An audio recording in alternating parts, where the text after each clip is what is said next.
Can you guys have good for you guys today? That sounds wonderful. And we're up. I love sunny days till they shine on the roads and never recover. Yeah, anytime you want to come out and jump in the pit with us, you're welcome to do that.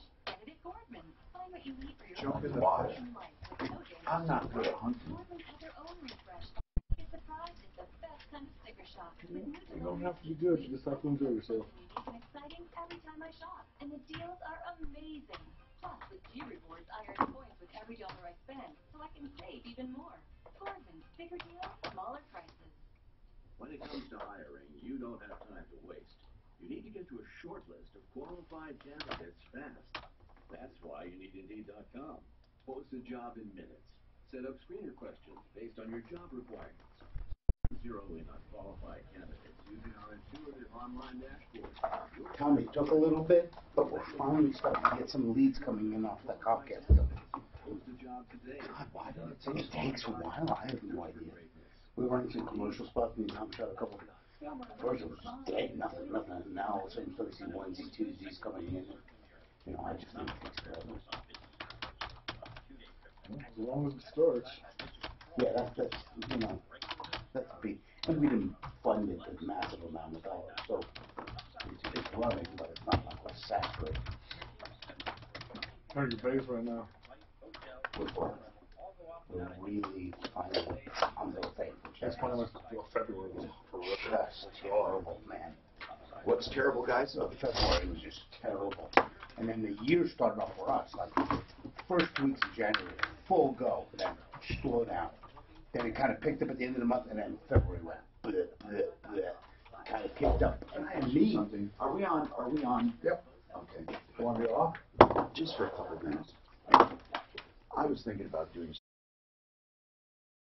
Hello, I'm Tom Martino. Now, you've heard me talk a lot about stem cell therapy. I've done extensive research, which led me to Centennial Schultz Clinic right here in Colorado. They're internationally recognized for their work with stem cells. They're all MDs, working with true living stem cells harvested from your own fat or bone marrow, then strategically delivered with guided injections. Only MDs deliver the injections. More experience than any other provider in the country. Why would you go to a clinic with no MDs at all? Centennial Schultz can help you with painful joints, knees, hips, back, shoulders, hands. They can repair most ACL tears with a needle instead of a knife. Before you have surgery, consult Centennial Schultz at 303-963-9201. Explore your options at a true medical regenerative clinic. Centennial Schultz, 303-963-9201. 303-963-9201. And on my referral list at referralist.com. My 84 MPGE Pacifica Hybrid is America's first ever hybrid minivan, so all the other moms at soccer practice are green with envy.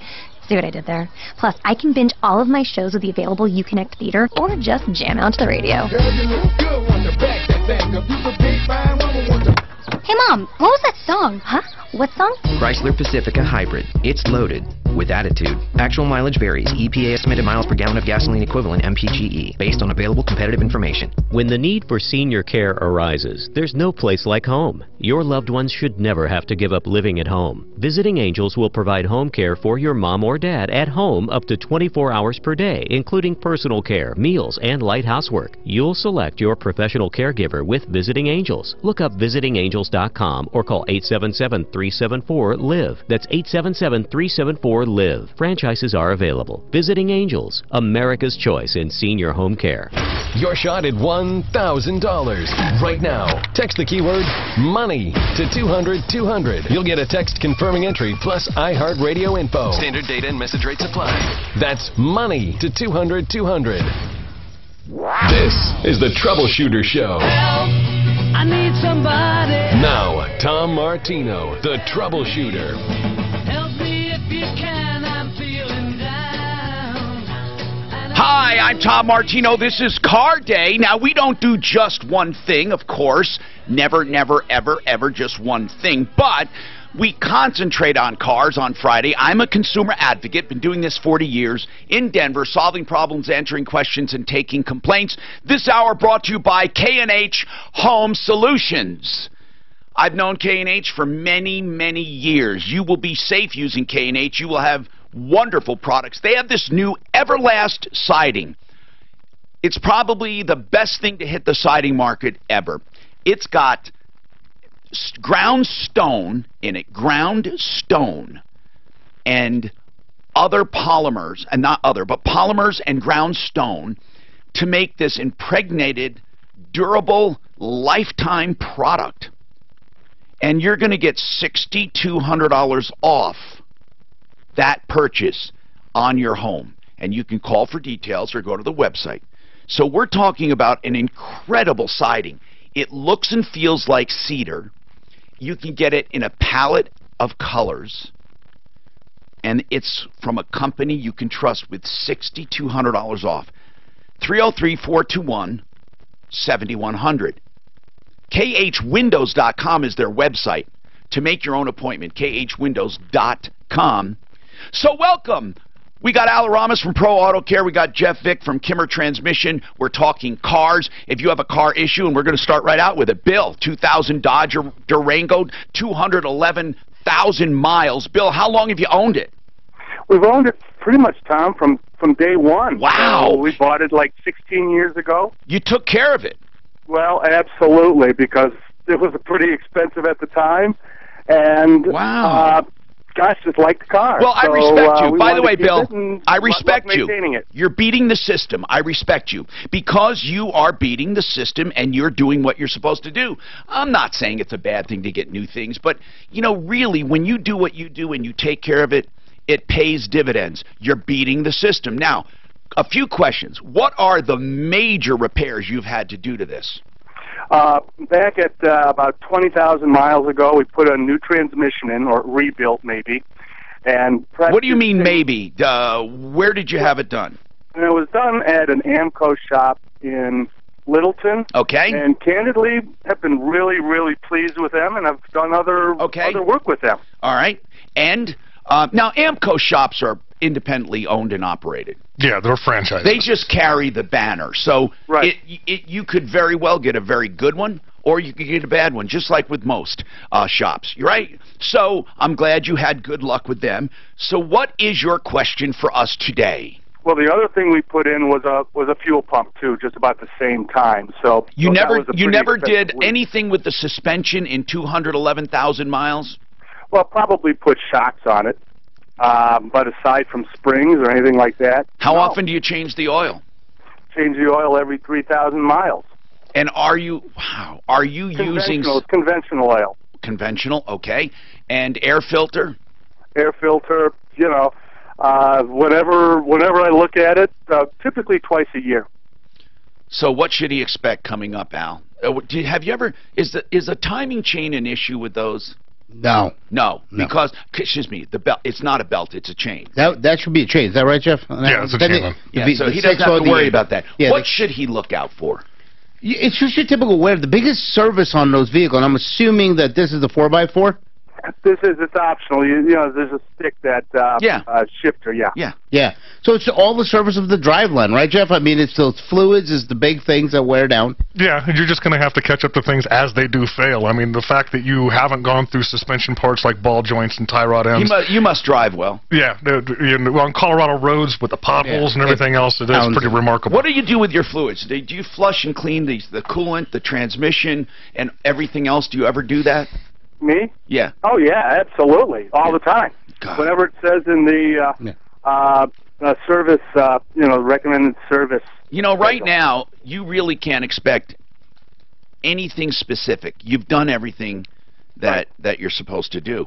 The only weak spot, if you had to pick one, let's pick a weak spot for Dodge Durangos.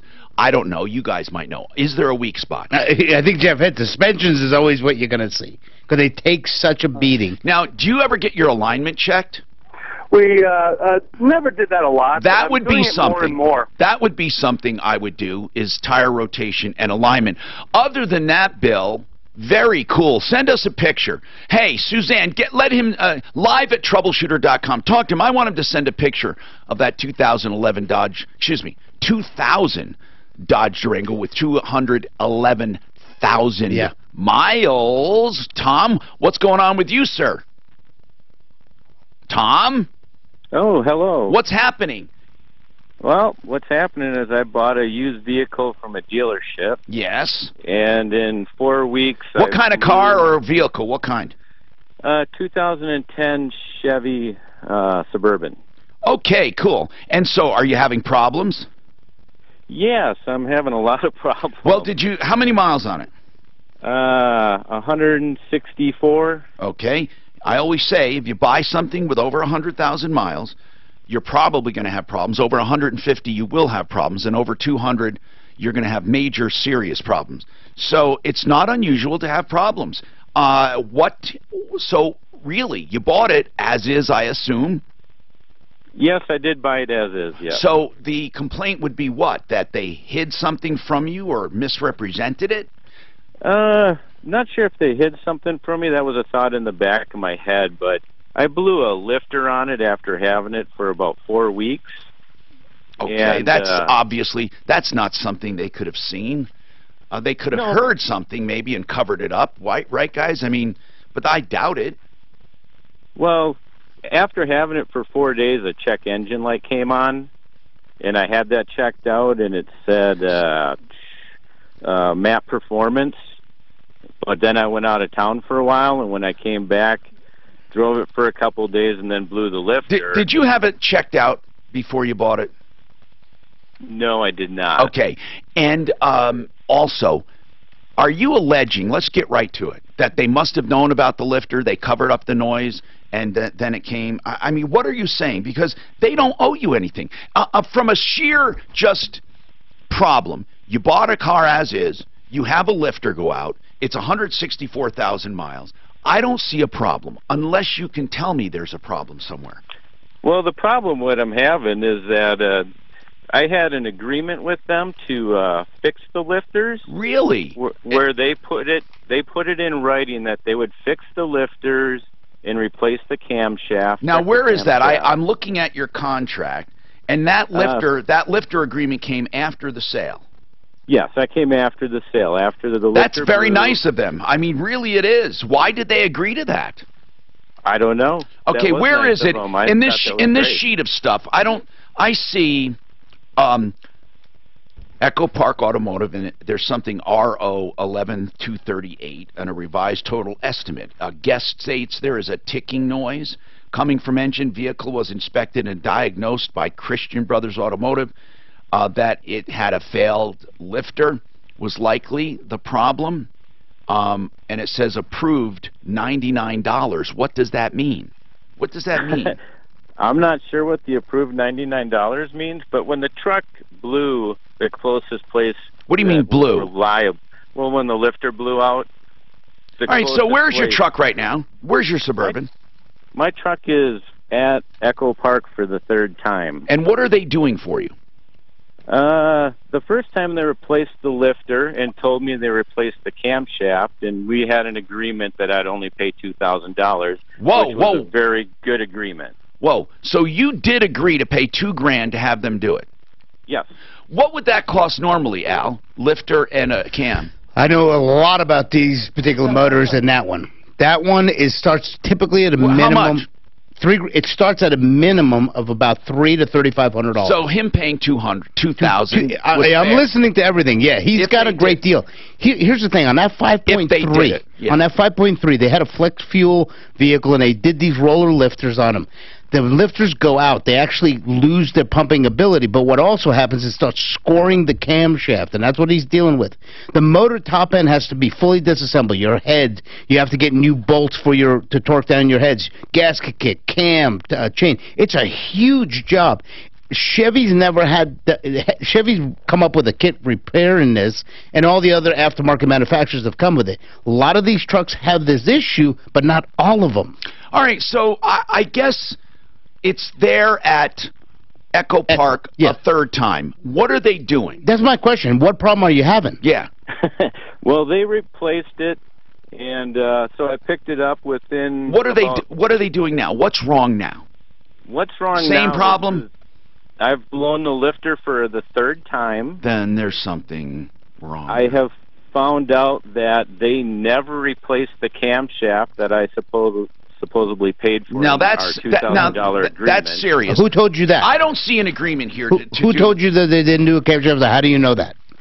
I know that because Well, the day I came in to pick up the truck to get it, one thing, after my agreement, they tried to charge me $2,500 instead of $2,000. Tom, how do you know they didn't do the get to that part? Yeah, how that's do you what I'm know trying they to get didn't that do the answer. camshaft? All right. I know they don't do it because when I started to read the paperwork after it blew for the third time and I went back trying to figure out what is going wrong, my wife actually found it and said, goes, Tom, they didn't replace the camshaft. Did they admit they didn't replace it? They right now they're saying they won't replace the camshaft. They'll just pay me my $250 back that the camshaft cost. But what about the $2,000 you paid? They won't give me that back. But then what was the $2,000 for? That was for, I guess, just the lifters. You said lifters? Lifters, yeah. Yeah, they replaced all the lifters when they did that. Why didn't you send us that agreement? Where is that agreement? That should be in there. No, I have your purchase agreement. I see nothing where they're going to charge you $2,000 to do the lifters and camshaft. I do not see an agreement to that effect. So if you could send that to me, I would love it. I see something for $99. I thought it said it on the front page, Tom. There were 3 pages that I sent you. It says, good afternoon, Tom. Here's a copy of the estimate for your vehicle. You will notice that a total amount just barely exceeds $2,000 via our phone conversation. This estimate is based on worst-case scenario, meaning replacement of lifters and camshaft will not exceed this amount, regardless. So where does this say that they're doing this for you? I mean, listen, man. Listen, Tom. Yeah. What... If you paid $2,000 and you didn't get what you have coming, then you got a real problem. I mean, what do they say about it? What do they say? Right now they're saying they will, because now they're just picking out different parts. Now they're saying they will change out. I suggest you go to small claims court, and we'll call them for you. We'll take this on as a follow-up. I don't have anyone literally who can make a call right now, unfortunately. Unless, Suzanne, can you ask them to come on? I mean, I don't want you to try to explain the problem. We'll get them on, but you bought a car as is. You have some kind of agreement that truly I don't have. I just have this email. This is just saying they're going to do certain things for, and the estimate's $2,000. I don't see anything else, proof of payment or anything. This is a very weird deal. My question, are you still getting a check engine light? I don't even have the car. It's even up there. Listen. No, I get it, but here's the deal. If they do them, they sometimes do the lifters. They come in sets, okay? You have 8 cylinders. Yeah. They didn't do the complete set of it, possibly, Tom. Yeah, you're not going to have the problem if you fix it. I don't even know what they did. That's the point. The cam shaft, here's what happened to the cam. It starts getting gouged. That's the reason you change it out. You lose a lobe, and it creates a problem. That's why you do that. That doesn't necessarily make noise, okay? So I'm trying to figure out why is he back to this noise piece, and they're saying we're going to give you money? Suzanne, could you just call them and see if they'll come on and address this? Yeah. We can follow this up next week, Tom, but if I were you, this is not about the car you bought. This is about a repair. You claimed they would do a repair for $2,000 and they didn't. You should get your money back. I can't believe that Echo Park would say, well, we didn't do it, but you're not getting your money back either. We're just giving you $250 for the camshaft. Well, that's ridiculous, because in order to do the camshaft, you have to open up the whole thing again. So they cost you some problems. So listen, we'll get to this. But you need to start a small claims action. We'll try to get him on the air right now about this. Echo Park is somebody we've heard about before. We've had problems with before. So we'll address it. We're running way over time. And anyway, Plumline Services, plumbing, heating, cooling, electric, and drains. Right now, if you get an air conditioning furnace combination, this is the in-between season where you can afford to wait a little while. So call now before prices go through the roof when everything gets hot. Right now, for this furnace AC system, they're offering it for more than $2,000 off. Call for details, but it includes accessories, and it includes 0% financing for 12 months, a 10-year parts and labor warranty, utility company rebates, and a huge discount from Plumline. 303-586-1086. Do your shopping, then call Plumline and compare. 303-586-1086.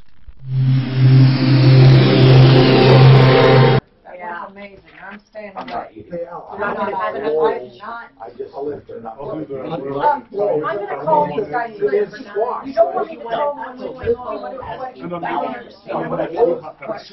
yeah, you and I. Yeah. Okay. That's right. Hot peppers, exactly. It's the valve.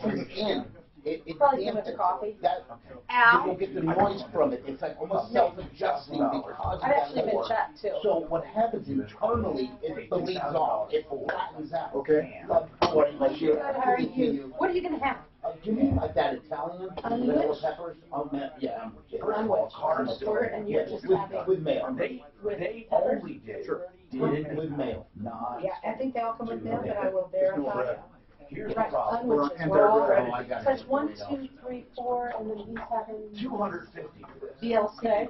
But this is not right. They're not eating. They take the Mark's not here. They do the rest. Hello. Good problem last week. My Now son they sends say, me oh, a we're going message. to He goes to church every That's Sunday just now. cam itself. Two But services. in order to He do lives that in New cam York. job, Everything else will be a yeah, so they should have done it for this $2,000 when they had everything taken apart. Well, the price that they're bidding him sounds like they were doing a lifter job. I was just looking it all up. It's about $2,500, 11.7 hours to do it. But I don't see where they said they're going to do that. Yeah, well, I understand that. Doing the cam, there's additional labor involved. It's a 23-hour job. You guys hungry now? So they never got down that far. Yes, it says here. Between the locker, Look. the lift, the Right here, recommendation, start at 100 now, replacing all hydraulics. Okay. With a leak and already there for replacement of camshaft if needed. Okay, so I wouldn't ask you about it. So it says if needed. It doesn't say it was guaranteed. Oh, really? It says if needed. So now how do I address it? anyway? Do you want me to call them? Because they're pretty fast. No, it's not like waiting. You should have itemized it. I'm telling you, it's crazy. I call, hang up the phone, and they're like, right here. And I'm like, So what's making the noise? Is just things bounce up? So you have your rocker part to the valve, okay? Now you have that space between the push sheets. How did you know that? You now have I would have never even. And because everything's being and I know what all the offers That's what it is. It's just that play that's getting They're getting like rips nationally for it. You know, like the whole thing with the hedge fund, owning it and then cutting the development staff. That is such a bad, egregious mistake. It's unbelievable. Honest to God, it'll catch you. They put a headline in the Ultimate Visitor's Guide to Coors Field with a picture of citizens taking part in Is it the lifter or the cam? Or the lifter's the problem. Okay. But what happens is it affects the camshaft. It's a roller, okay? There are different types of lifters. There are your flat style. I thought it was like a little cone like this. Yeah, I'll show you the set in a second. But those on that truck have a roller bearing, basically. Okay. Roller, and it's a roller style camshaft. Okay. It gouges the camshaft. The camshaft loses its low eccentric and it wears it down. So that adds to the problem even more. Okay. The flex fuel are number one. Really? Yeah. It's because of the fuel? Because remember, it has cylinder canceling on those cars. They'll cruise with 8 cylinders, and when you let your foot in, you screw that out. Yeah. It'll cut your decks until you got 4. Is that flex fuel? Because that's what 85. It's not just flex fuel. It's flex. It's DOD. It's management. It's power management. Yeah. But flex fuel. Do you see problems with that? 15. Well, it's 15% of that flex fuel is 15%. Well, you can use the E85 and. Right. Isn't that flex fuel? No. No. Okay, ethanol goes into the regular gas. You're right. Yeah. It's supposed to make it burn cleaner, but you don't burn as well or as efficiently, so you end up buying more gas. It's so stupid. Because the oxygen sensor just pumps in more. I mean, not the oxygen, but the fuel system just pumps in more. Right. The problem is like all the parts for that to do the cam, the timing, and that. It's freaking expensive job. It's $35 to $4,000 all day long. It's over 23 hours to do a camshaft. Really? Yeah. Lifters, if you're just doing lifters, it's just shy of 12.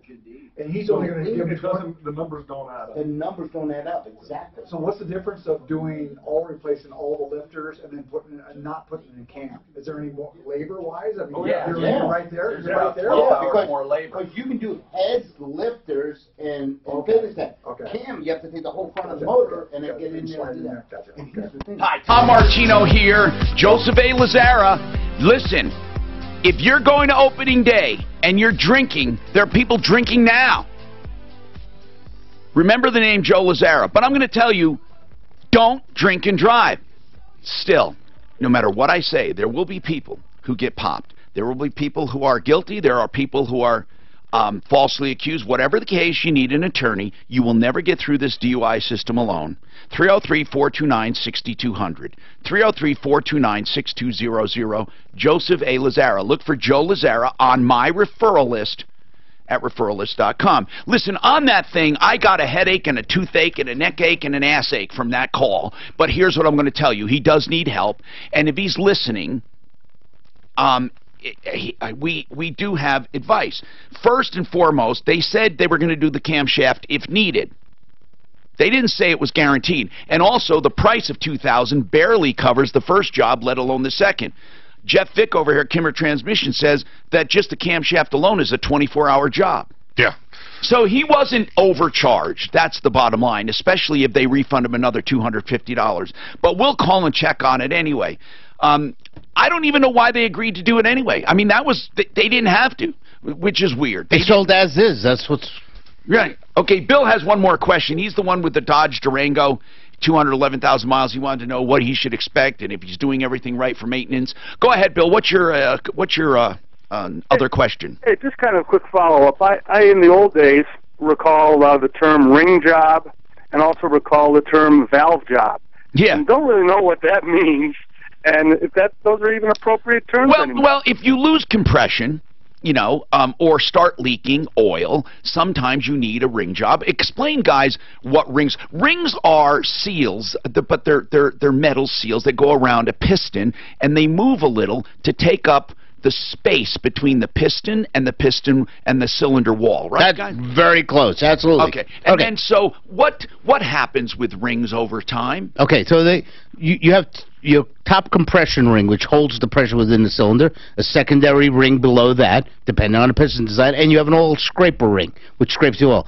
What happens over time is the ring does wear, but because of the centrifugal movement of a piston, it wears the side wall. So the wall now also on the cylinder has the problem. Rings do wear from lack of oiling, dirty oil, fuel contamination, fuel issues. And the cylinder walls themselves. Yes. Can't you put sleeves in there to renew them? You drill out the old ones and you sleeve a motor. So there are sleeves in them already. You can, but you wouldn't do that. You would bore the cylinder, go first size oversize, so you go oversized pistons. You just are cutting the metal to fit the new size piston, re-bringing it back to a true circle and not be somewhat egg-shaped. And then have better compression like it was. Oh, you'd restore compression. But why? Okay. Okay. So they don't make it so you can easily pull out a sleeve and just put another one in and put it back to normal? There are motors like that. Most diesels have that ability. The big truck ones, sleeves are typically put into a block. They are held in. They're heated and cooled, and they put in and they lock into place. So what's a valve job? Okay. So he asked about the ring job. Nobody does ring jobs really. It's just a thing gone because you don't have a crosshatch pattern on the cylinder. If you don't change the rings, then what do you do? Okay. You do the oversized cylinders? If you're going that far to disassemble a motor to pull pistons out, then you simply rebuild. Now you're going to rebuild because you're going to do your bearings, you're going to do your thrust, you're going to do your gaskets. Otherwise, putting on the rings, you have the whole damn thing apart. So valve jobs are very much done still to this day. That's on the top end of the engine. Absolutely. And valves open and close to let air in and exhaust out. Exactly right. So what is a valve job? Well, the valve job would consist of replacing the valve, and then you would cut the seat on the head, which is where the valve actually sits on the cylinder head. Okay? Yes, to match the valve. So now you've got good clearance and you don't have leakage. You're also going to check the guide. The guide is where the valve runs in and out. That guide belongs. You know what? We need an invisible engine here for our online audience. I can draw one. No, seriously. Do you have a cutaway of an engine? I did, actually. I could probably get you something. I want to get a cutaway, even if it's a plastic one. I got a plastic one. My son and I built one years ago. But can you really see parts? Oh, absolutely. The whole thing moves. It's got an electric motor. I would like... I'm serious. We're starting to do, with the launch of the new referrals, we're going to do some visual aids for the online audience. Yeah, I could be the guy, the spokesman doing it. Bill, so really that's what, if you don't need it, you don't need it. That's the thing. You don't need it. Okay. Charlie, what's happening, Charlie? Thank you, Tom. Yes. My son had to, he got involved in having to get a PIN number, and when he was talking to the IRS, and they said... Wait a minute. What do you mean a PIN number? Personal PIN number for filing taxes. Well, when did this come up? Because the IRS does not deal on the phone, so I'm a little concerned. Well, he needed to make payments on taxes he hadn't paid, and in the process, they sent him a letter and said, call this number if you need help. And okay, in the process of talking to them, all right, said, okay, go ahead and create a PIN number. He was kind of nervous, and he's not sure he created the right one. And so we suggested... What do you mean created the right one? He thinks the PIN number... He's not sure what the number was that he created, because they said on the phone, go ahead and punch in on the phone the PIN number. And he did it, but he's not sure that it's right. We have to file for an extension, and that's going to be fine because it doesn't require a PIN number. But well, nothing requires a PIN number unless you're doing it... I mean, why do you... I never have a PIN number, ever, and I file taxes, so what are you talking about? Well, I have a PIN number because my identity was stolen. Okay, and well... I have to put a PIN number in when I file taxes. Where do you put it? Online? No, I'm going to file by paper. I'm not going to, because I believe filing online... I have never had a PIN number in my life. I've never heard of having a PIN number. Well, it exists. Okay, I don't doubt you, but... Why is it that everyone in the studio is saying they don't have a PIN number? Actually, I have a PIN number. You have? Well, yeah, through the EFTPS system. He should be able to go online to EFTPS and log into an account there. You can actually create it there.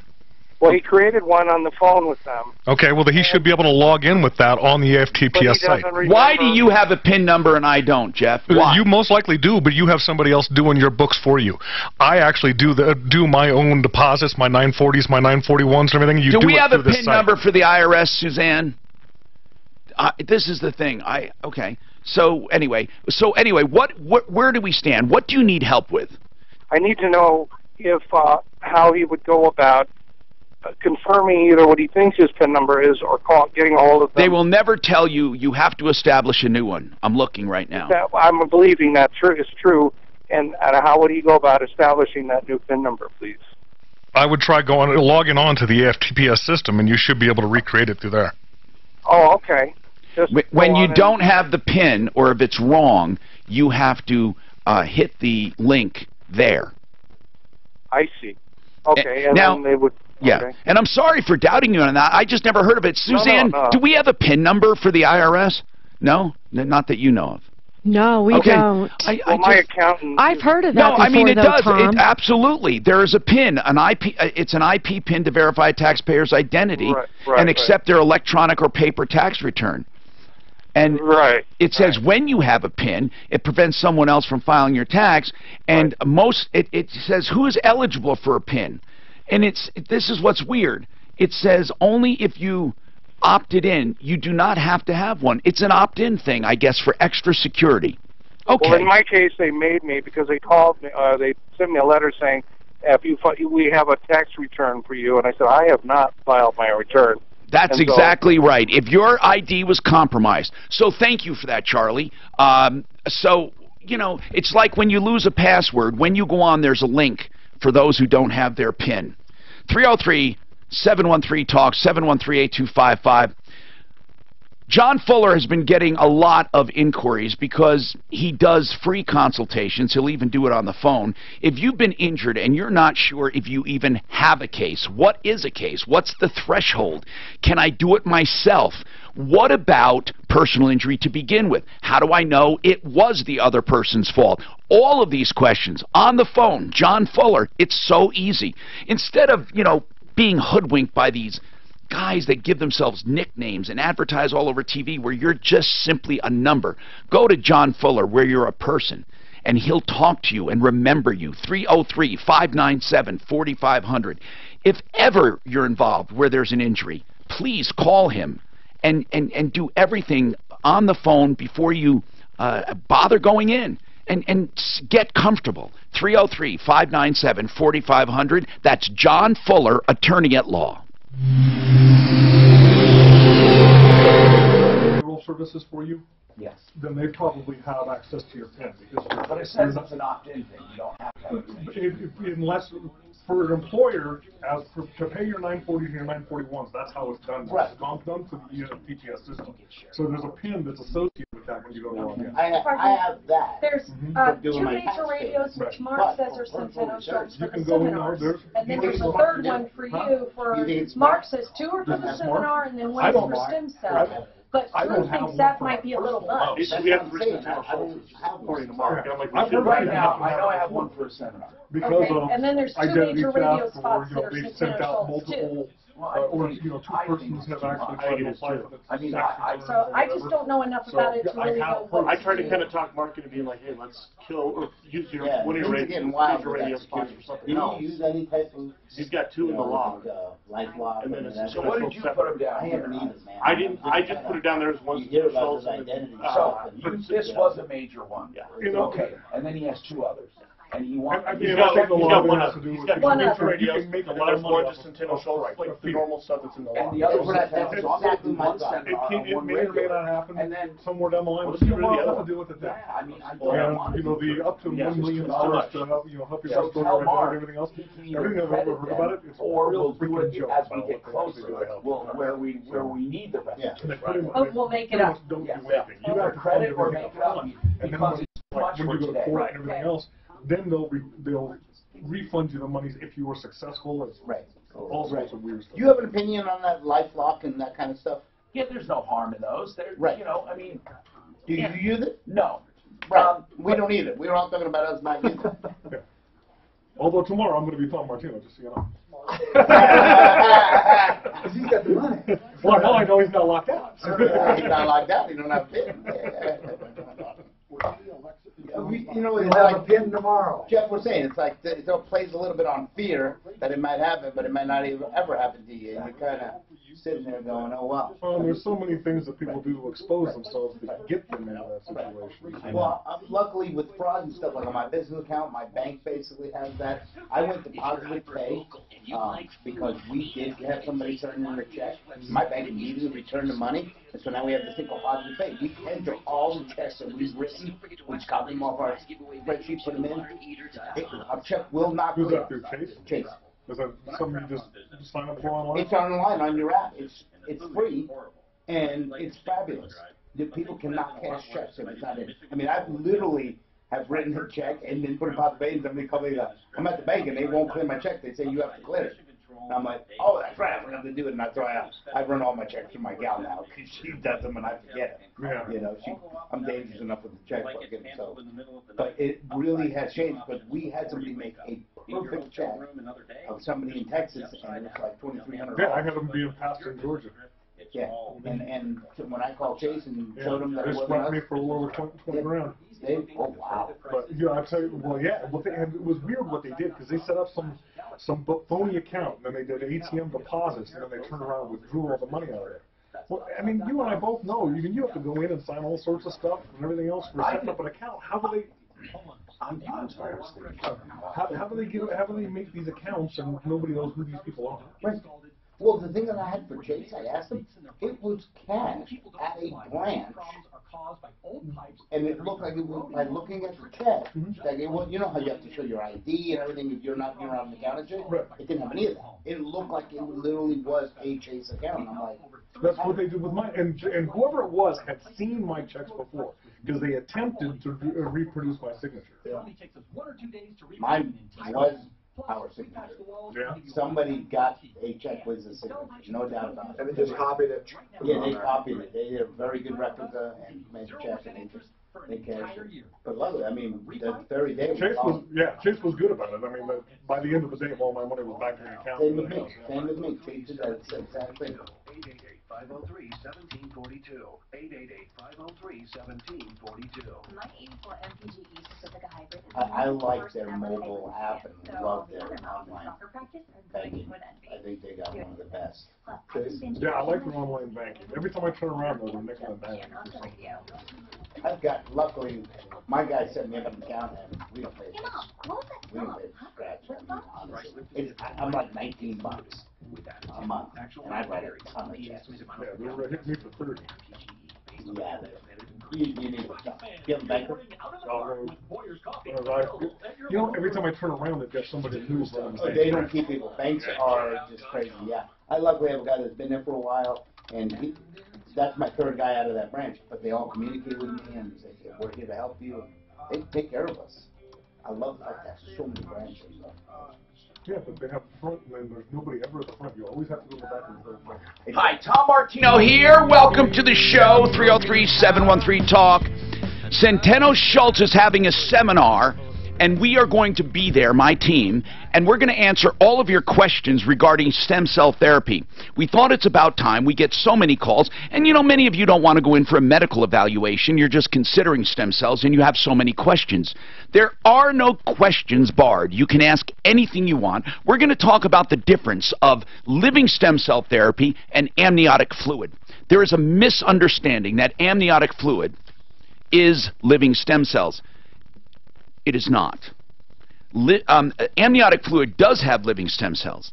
In order to ship it, they would have to be concentrated in a way that is illegal under the current FDA guidelines.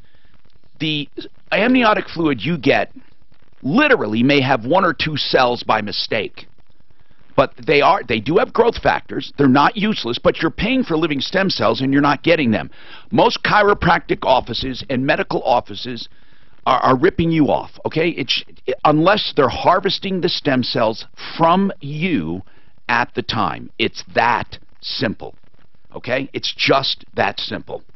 But you have hundreds of questions. Come to the seminar, April 11th, 6:30 in the evening, the Denver Marriott in the Tech Center. Here's the number to register, 303-429-6448. Please come. We'll be there. 303-429-6448. Okay, we have our experts here. Mark is out today. Suzanne's here. We have a lot going on. People have a lot of car problems today, so we want to help you. Angela, what's going on with you, Angela? Hello, Angela. Okay. Why don't you just see if she's there, and if not, we'll hang up. But let's keep that going. Allison, what's going on with you? Hello, Allison. Hi. Hi, what's going on? Yeah, I purchased a car from CarMax June of last year, and I've had nothing but problems with it, and I'm just wondering if I bought a lemon or... Okay, now what did you buy? A 2014 I see here, and an Audi? Yes, it's a Q7 Audi. Okay, and is it... how many miles on it? 40,000. Okay, that's not bad. Was it as is? It was a CarMax vehicle, so... It's as is. You did not have a warranty. I did have a warranty, and I bought an extended warranty as well. What did that extended warranty cost you? Oh, I'd have to look that up. Okay. Extended warranties do not cover previous damage or lack of maintenance. They only cover, really, manufacturer's defects. And in a used car, they're few and far between. So normally, you don't get much out of a used car extended warranty. The reason I asked what you paid is many of these can be prorated, and if you bought it in June of last year, how many year warranty is it? I'd have to look that up as well. So Okay. the deal is they've been replacing, they've been trying to help me, and I haven't had much out of pocket. Now, good. So they have been honoring the warranty. What have they been doing for the warranty? Okay, so I had a new battery placed in December. The car wouldn't start. All right. So then the car died in February, and I had it towed to CarMax, and they said that the original battery that they put in had failed, and they... No, not likely. Yeah, exactly. So they put another new battery? They put another new battery in it. And then gave what? The car back. Then on the 23rd, it died again. I drove to CarMax, and it died in their lot. It wouldn't start, and then we jumped it, and then got it to... So did they replace the battery a third time? Yes, so then they sent it to Audi, which I was happy with. And every time I get a loaner car for free, you know, it's covered. So you can't complain about the service and the attempts. But here's the deal, Allison. I mean, it doesn't take a genius to figure out this it's not going to be a battery 3 times in a row. So did they replace the battery the third time? The third time. So Audi said, "Oh, it's not the Audi battery," which makes no sense. Okay, so now you got the Audi battery and it still failed. Is that what you're telling me? Correct. So they put the Audi battery, gave it back to me. So 2 days ago, I was leaving to get my children, and the car was dead in the garage. Allison, when was that Audi battery put in? The original one? No, the one you just had put in. Oh, sorry. The latest one. The third one, the latest one. Just roughly. March 12th. Okay, so you see what's happening? You literally are not charging the battery. Right. I mean, that's what's happening. Allison, if I were you, I would have an independent, even though it's under warranty, and you think you got to keep going back there, you're never going to make headway because they're always going to do the same thing. They've shown that. What you need to do is take that car somewhere and have it analyzed and find out what's wrong. Then you can go to Audi and say, here is what's wrong. I found out at my expense, and I expect the warranty now to cover the repair. I suspect it's something with your charging system. Guys, anything come to mind? I want to put a couple things up. Okay, so she has this extended warranty. Has this been involved at all in this battery changing, or is this at the dealer level? She said no money out of pocket, right? But that doesn't mean the warranty was used. In December, I bought a new battery for $300 whatever dollars. Oh, you bought it? Yeah, because the maintenance item. Yeah, so I was fine with that. I thought it needed the battery, but then the second battery was free. The third battery was free. Okay. Okay, so Audi put a factory battery in it, and it still has the same problem, right? It just, Yeah. They Okay. gave it back to me, and I was trying So to two wait problems. for the shoe to drop. You have a thing going on either called a parasitic draw. One electronic is draining the battery. That's one problem. Right. Number two is that battery has to communicate with the vehicle's computer on those Audis. It has to recognize it, and that's how it does its charging. Do you know if they flashed your computer or reprogrammed? Because when you change the battery, you have to tell it. Many of the Europeans... They said they did a drain test. And what did they find? Nothing. That's called parasitic draw. That's what we test for. Something is killing your battery, or something's not charging your battery. Right. It's that simple. Allison, you know what? Lakewood Auto Electric. Great Oh idea. yeah, he's so good. I want you to go there because they are so good.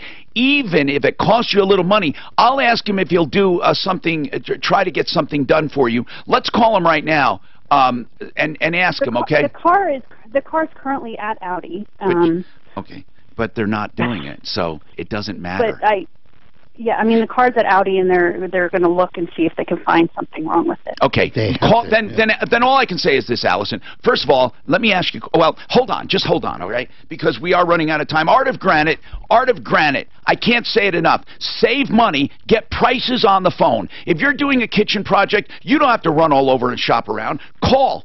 And Art of Granite, Mitch Fleury will give you a price on the phone. He may want some measurements, of course, and maybe a few photos. He'll tell you how to do that. Call him. Get your price. If you like it, you will go to the showroom and pick out your material, your edges, your sinks and cabinets, and that's a small markup from the manufacturer. Always wholesale on the counter material. He is a direct stone importer of quartz, granite, and other natural stone, as well as solid surfaces. Quotes on the phone, 303-386-5919. The bathroom's free when you have the kitchen done at the same time, and also he will tear out and haul away everything free. 303-386-5919. Dream tester. I like that one. Runs. I tried it. My guys tested it, and they were like, Quite a few I'm crashes, multi-unit, the it's the highway same drive, identical the thing. signals are flying down. He sold it. Did you buy one? You like it? He says it does way more than a multi. My You guys can are do the really- same thing, but the thing is this thing does the test for you. So you can So go away. you can hook it up, walk away. Walk away. And then what? It's giving you basically the parasitic drop. But it tells you where. It tells you where. You can run it down from there. So That's pretty good. Yeah. I mean, just hooking the thing up 3 hours later. What? It's what I charge. If Oh. we're hooking that up, it's 3 hours. 3 hours. K-How. Head into Firestone Complete Auto Care through April 8th and get $15 off a synthetic blend oil change. Whatever you drive a by yourself. Jeez, Audi. You never buy an Audi. Nope. Oh, God. You wouldn't leave me to buy The used ones, it's like when a person walks in and they tell us, I just bought an Audi, it's a used one, and we know the next word is, I didn't get it checked out. And we go, you just bought somebody's head is what you did. I cannot, I mean, most of the Audis, the people who buy a brand new Audi typically don't get money more than between 50 to 70,000 miles. And they offer them. And the more sporty the design, the harder that thing would beat the hell out of it. When it comes to ethics, you think otherwise? I mean, it's exactly where they are. And then it's so expensive to work on. And people just get mad at you that stuff costs so much money. You're like, I understand. This was a $90,000 car. Where do you think they came up with the numbers for that? They didn't pull it out of a hat. The cheapest thing in this car is a driver, right? $300 battery and stuff. Yeah, the batteries are ridiculous. They use those 87s or other cars. They go crazy. They put them under the seat. They put them in, oh yeah, they put them in crazy places. Yeah. Hey, it's not like going under the hood popping a battery. Never. Not an Audi.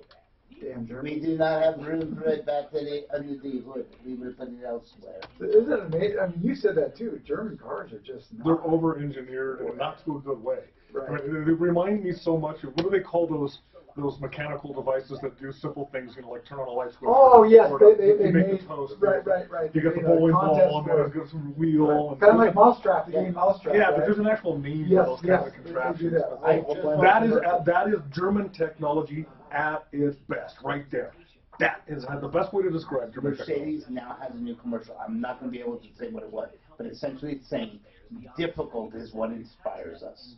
I swear, it's on. I'm going to find it. I was just thinking to myself, the whole thing is, if it's difficult, it's what makes us better.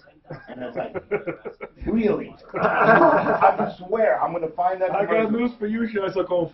I just saw the new commercial, the Mercedes commercial, and it says, difficult makes us better. It's like the one I saw at the grocery store the other day. They got all these gimmicks for waters and stuff. Hydrogen-infused water. Today is the day you break the stranglehold of addiction. You and your family okay. use another precious. You know what the elemental compound for water is, right? Rube Goldberg. Yeah, there you go. And actually, they have contests on that. Yeah. Okay, Tom. Hydration therapy. What is that? Yeah. I have it now and then. It's just a bag of hydration, intravenous. That's it. Yeah, it's just for dehydration and stuff, or just to give yourself a boost. And you can have infused vitamins or stuff. It's not bad. Works? Well, yeah, like when I travel and come back, I do it. And I do it if I drink. Well, I don't drink anymore, but it's good for replenishing, and it's direct. I mean, you feel an immediate, wonderful effect. Most of us walk around dehydrated. I mean, we really do. I'm sure of it. And it helps. And I've made it a regular thing. I absolutely love it. I absolutely love it. This is a hydration therapy. But it truly is. Yeah. It truly is. Is there anything for a pain in the neck wife or anything? Huh? Is there any therapy for a pain in the neck wife or? Clint, about time you, Clint. We're docking you. Yeah, send it to YouTube. Can't pay me enough. Hey, we wanted you to call us on this morning. Yeah, I got this stupid foot appointment every Friday. I used to get headaches, and I found out it was dehydration. I thought you were just saying your marriage. Tom Martino, you're a troubleshooter. You're right. 303. 713 Talk. Rocky's Autos, 63rd and Federal.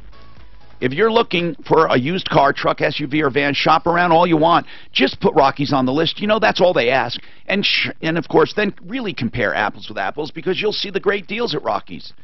And that's what they want. They love an informed shopper, because those are the ones who say, I just saw this and it was more money over there.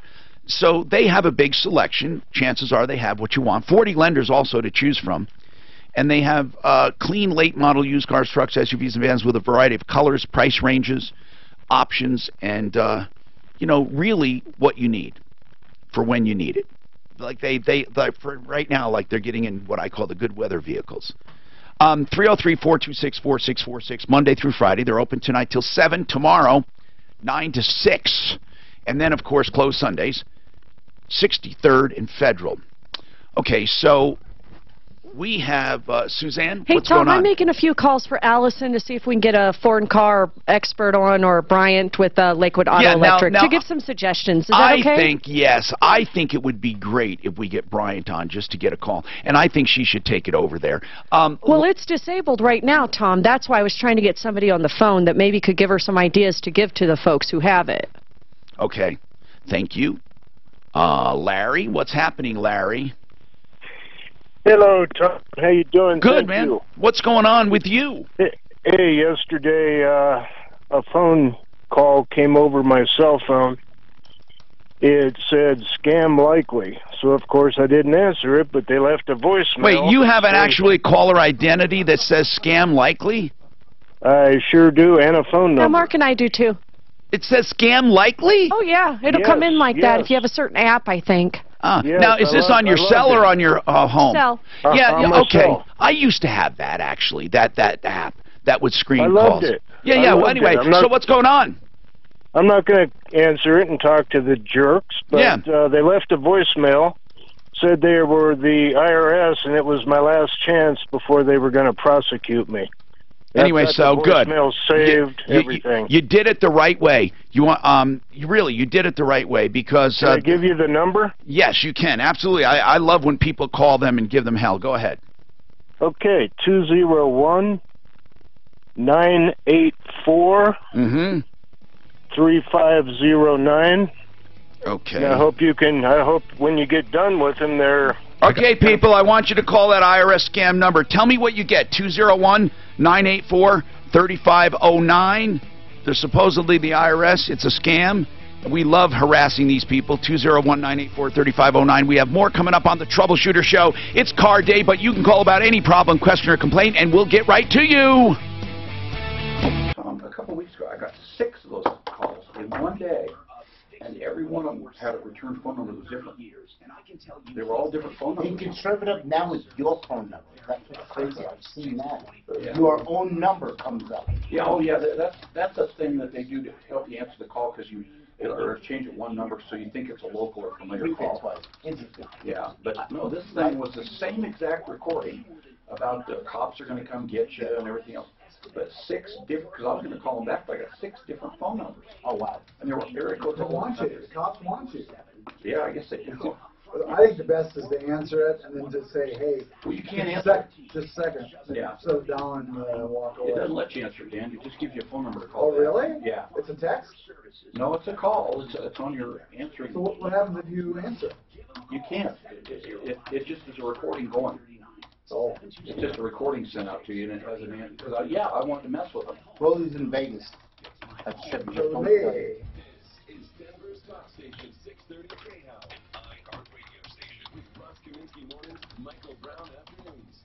And I can't come to that thing Saturday for Jessica. I knew I had something going on. I didn't realize I had 3 things going on, including School Minds has a thing called Engineering Days. Oh, yeah. On Saturday night, they have the best fireworks display I've ever seen. Is this where they do the concrete canoes, or? One of the things they do is a mining ore cart that comes down Colfax to Capitol Staff. Oh, okay, that's on, I think, Thursday. Or wait a minute, maybe that's next week. No, that's next week. Anyway.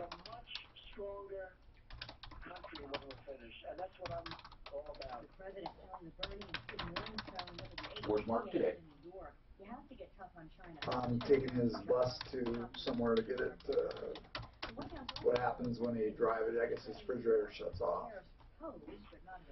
Well, he's in for a bunch of that on those. There's so many things on those things to go wrong in the motorhomes. I don't think anything wrong. I think it's just something he's got set up. But I'm not. I think she'll do fine in her thing. I'm like saying, I'm still worried about those jury instructions and. Yeah. I don't know. I don't know. Of course, the judge has. Now, judges will make things fair. I hope. Yeah, the original judge she really liked recused himself because he was overloaded and handed off to this other judge. So he was loaded. He was overloaded. Oh. Loaded. He's honest. Marijuana state.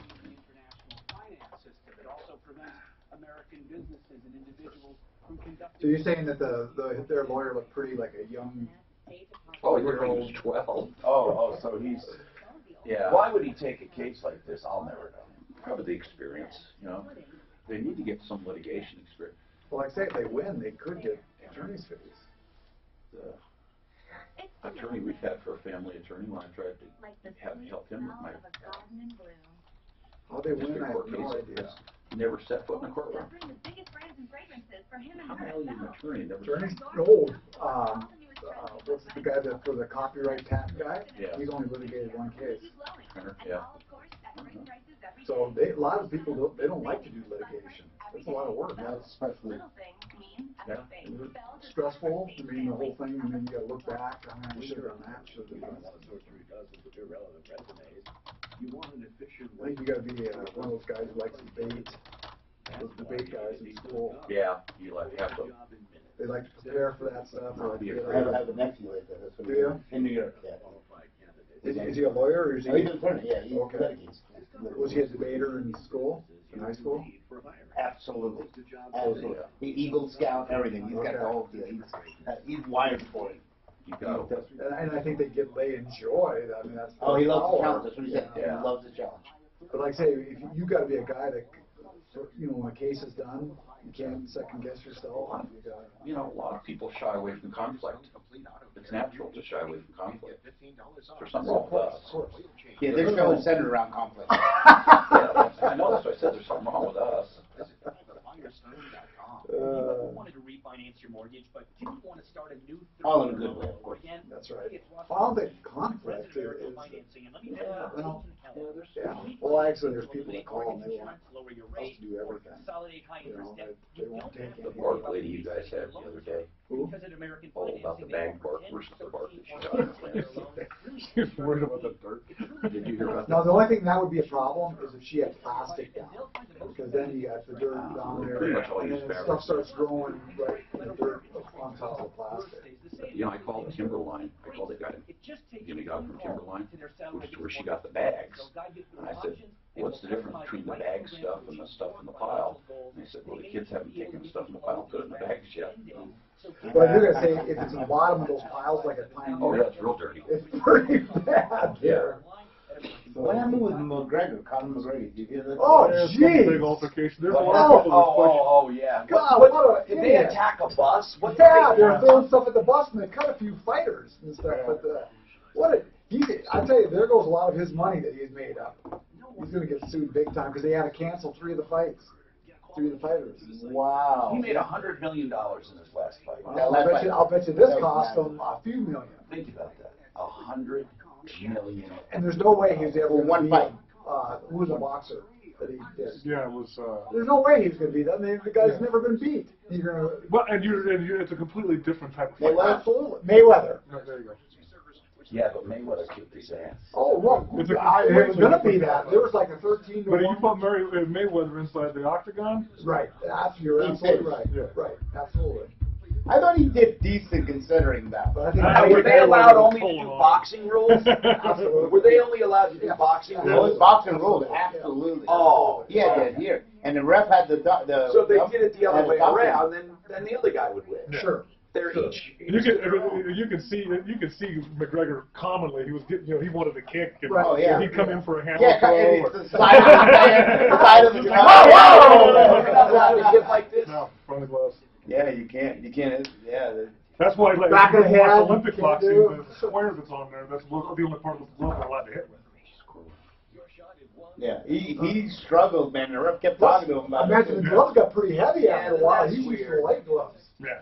That's weird then. That's kind of not fair. Oh, but that was McGregor. That was that was the whole thing. And they sold the living tar out of that thing, man. Well, that's the other thing too. Is they're saying that there's some people that are saying it's a publicity stunt. Oh, sure. With the stuff that happened with McGregor on the bus. Probably. But if it was, it's not going to be very good. Right. Exactly. He'll be forgiven. Hi, I'm Tom Martino, your troubleshooter. Welcome to the show this hour, brought to you by Fix It 24/7. What's going on in your life and how can we help you? That's the question I ask every single day.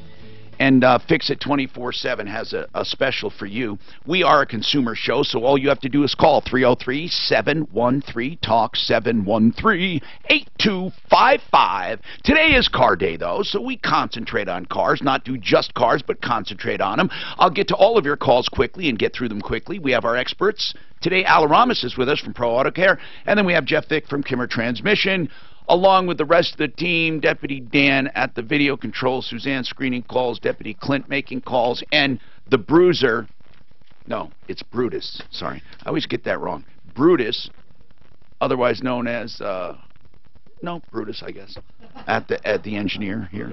Can you give him a first name like Maximus? 303 Maximus Bruto. 713-TALK, 303-713-8255. He looks like the guy, who's the paper towel guy? Brawny? No, the other guy. Come on. Brawny's the only paper towel guy I know. You know. Isn't there another paper towel guy? I thought it was. It was Brawny? Sharman? No, the guy in they show bear? in the flannel shirt. Yeah, that's Brawny. That's Brawny. That's Brawny. Are you sure with the flannel shirt? Yeah. Okay. Brawny, yeah. That's him.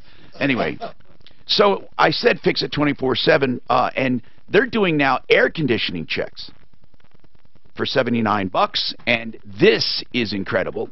Your air conditioner needs cleaning, needs adjusting, needs pressures checked and adjusted if necessary, or it's not going to run efficiently.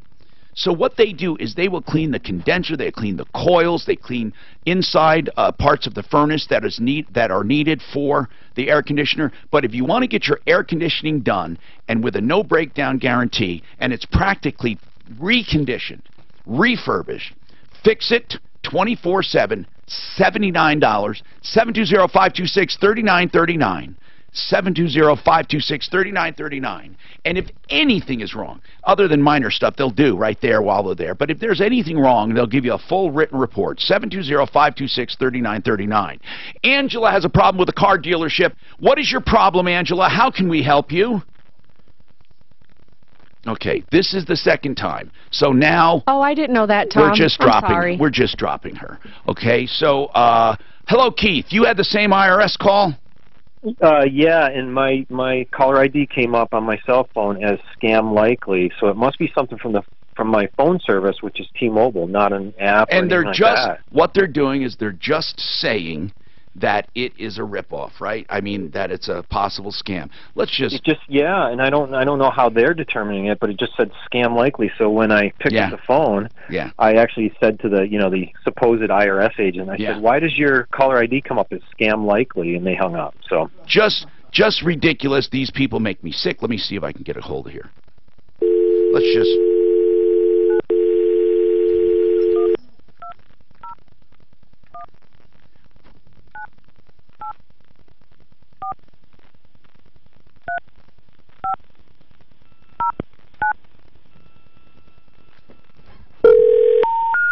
See? We're sorry. All of those numbers that they give you are spoofed, and they do not go through. They don't do it like they used to. When they give you a number to call back, that's where you get a number. They just spoof fake numbers, so they don't want people to call them back. That's the problem.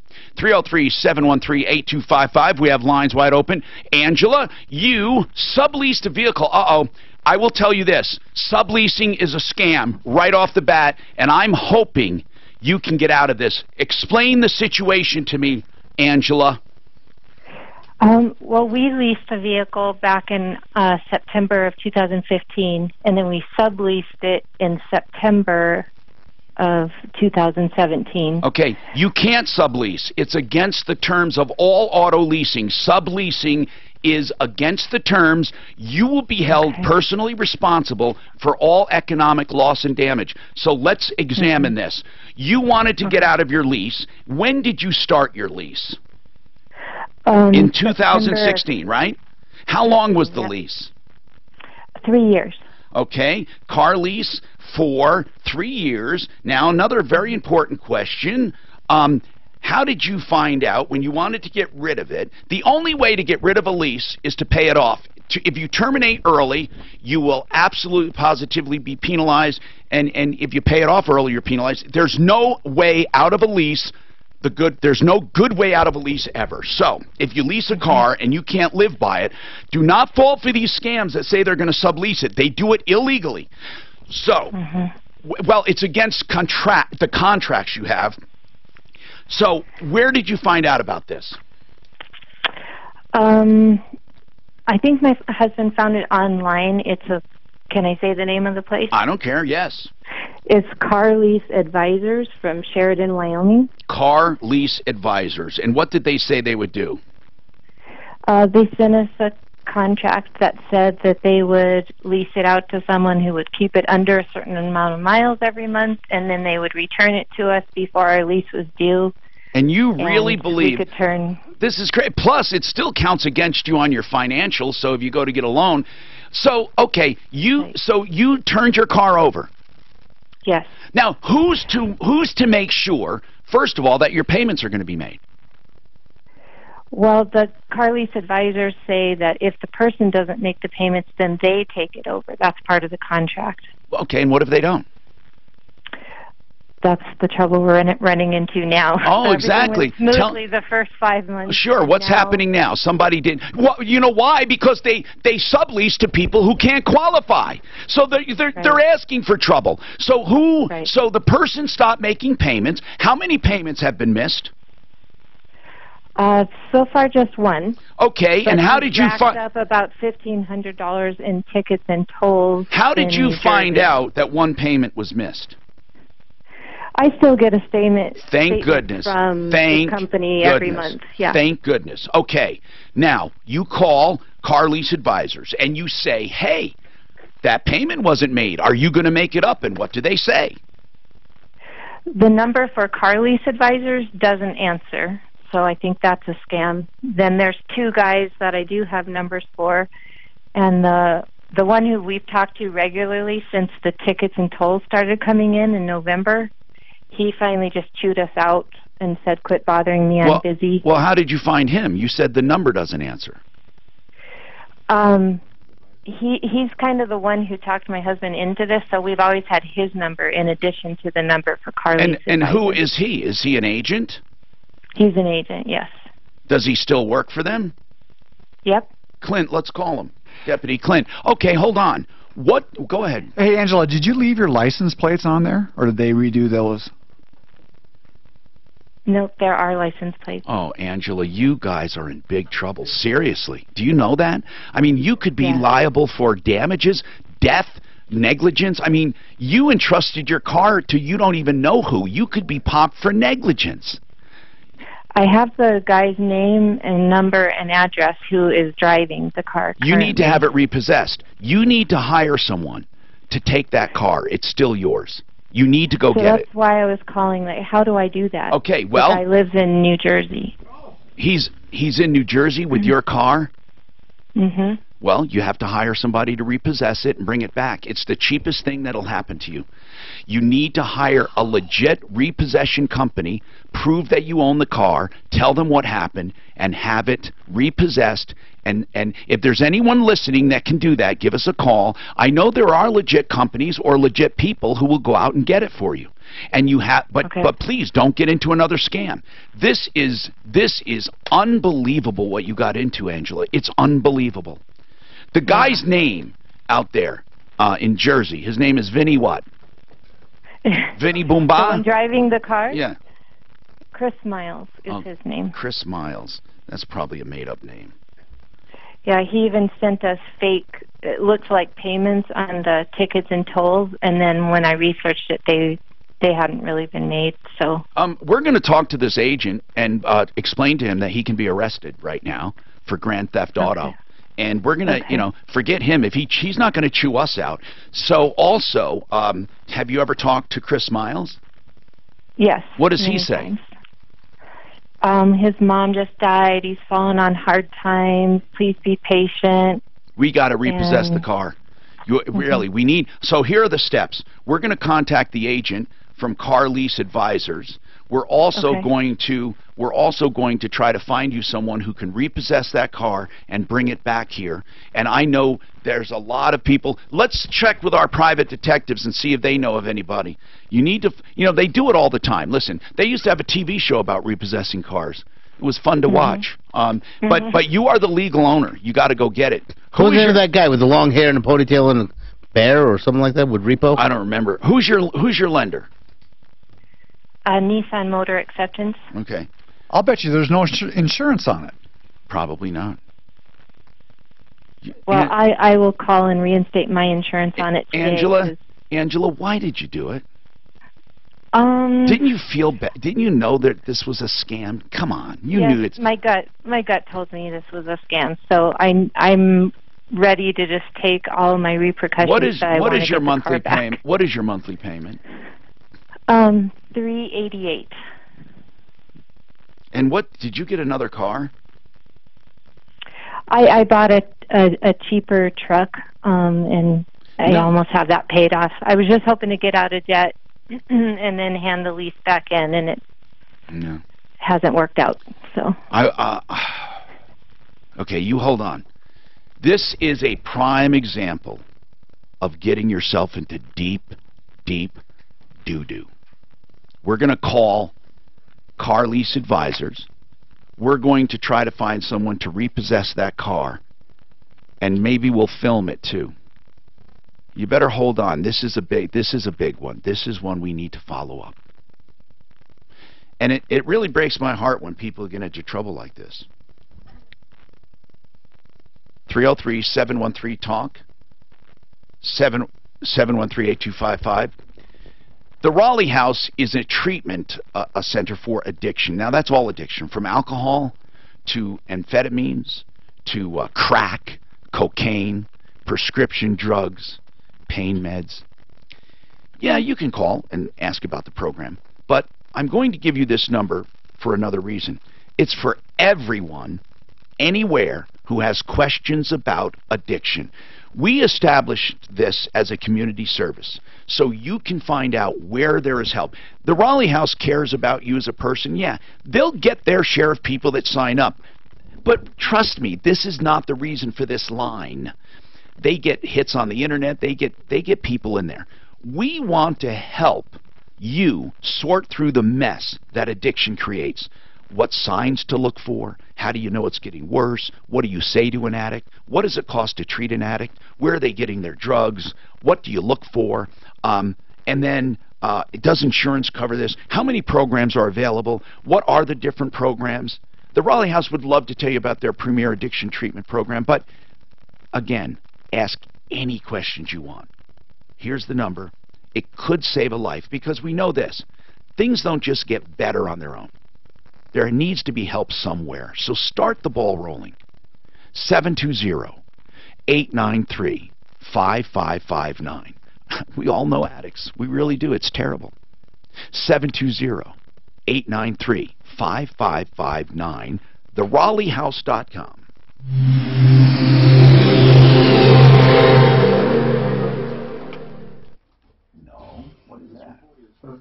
I guess it was a process where when they extracted the coal, they put them in these large ovens and they cooked them down into coke, and they were used for smelting and for different steel projects. So they used for cocaine?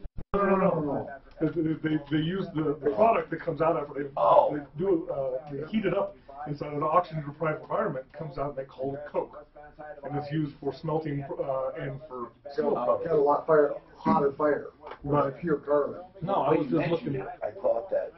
You want to buy a coke oven? No, it was just kind of cool because I've never seen this before. Is Ideal calling These are all with coke ovens. Wow, I didn't know that. I've seen one. This is over in Redstone, Colorado, and I guess they're doing a bunch of restoration on a bunch of them. But they don't use them anymore. No. Okay, these are days gone by. Yeah, you can see where. Some of these, they said these were from back in like the late 40s, early 50s, where they did these. But these were from back in the 1800s. So they manufactured steel out here, or did they just ship the coke back? Just the coke. Okay, so they shipped the coke back to the lease. Yeah, we were the coal. Gotcha. So, I was just, it's all right along the Roaring Fork. I've never heard of it before, never seen it before. Now I'm thinking I'm going to have to go fishing over there just so I can go see these things. It just looks neat. Where did I see this? Is they had a big Coke oven, big tall one in the modern day. And it was like built in '73 and they dismantled it in '81. Yeah. 9 years. You know, so here it looks like, this looks like it's all hand. They had a, by hand. Throw coal in there. How do they heat it? Just by coal? In the oven? So many years ago, and they still look beautiful. 303. And I think what you do is you heat it without oxygen. These were built in the 1890s. Why don't you go to their website? You can make appointments right on. You heat it with very limited oxygen. Well, they carbonize it.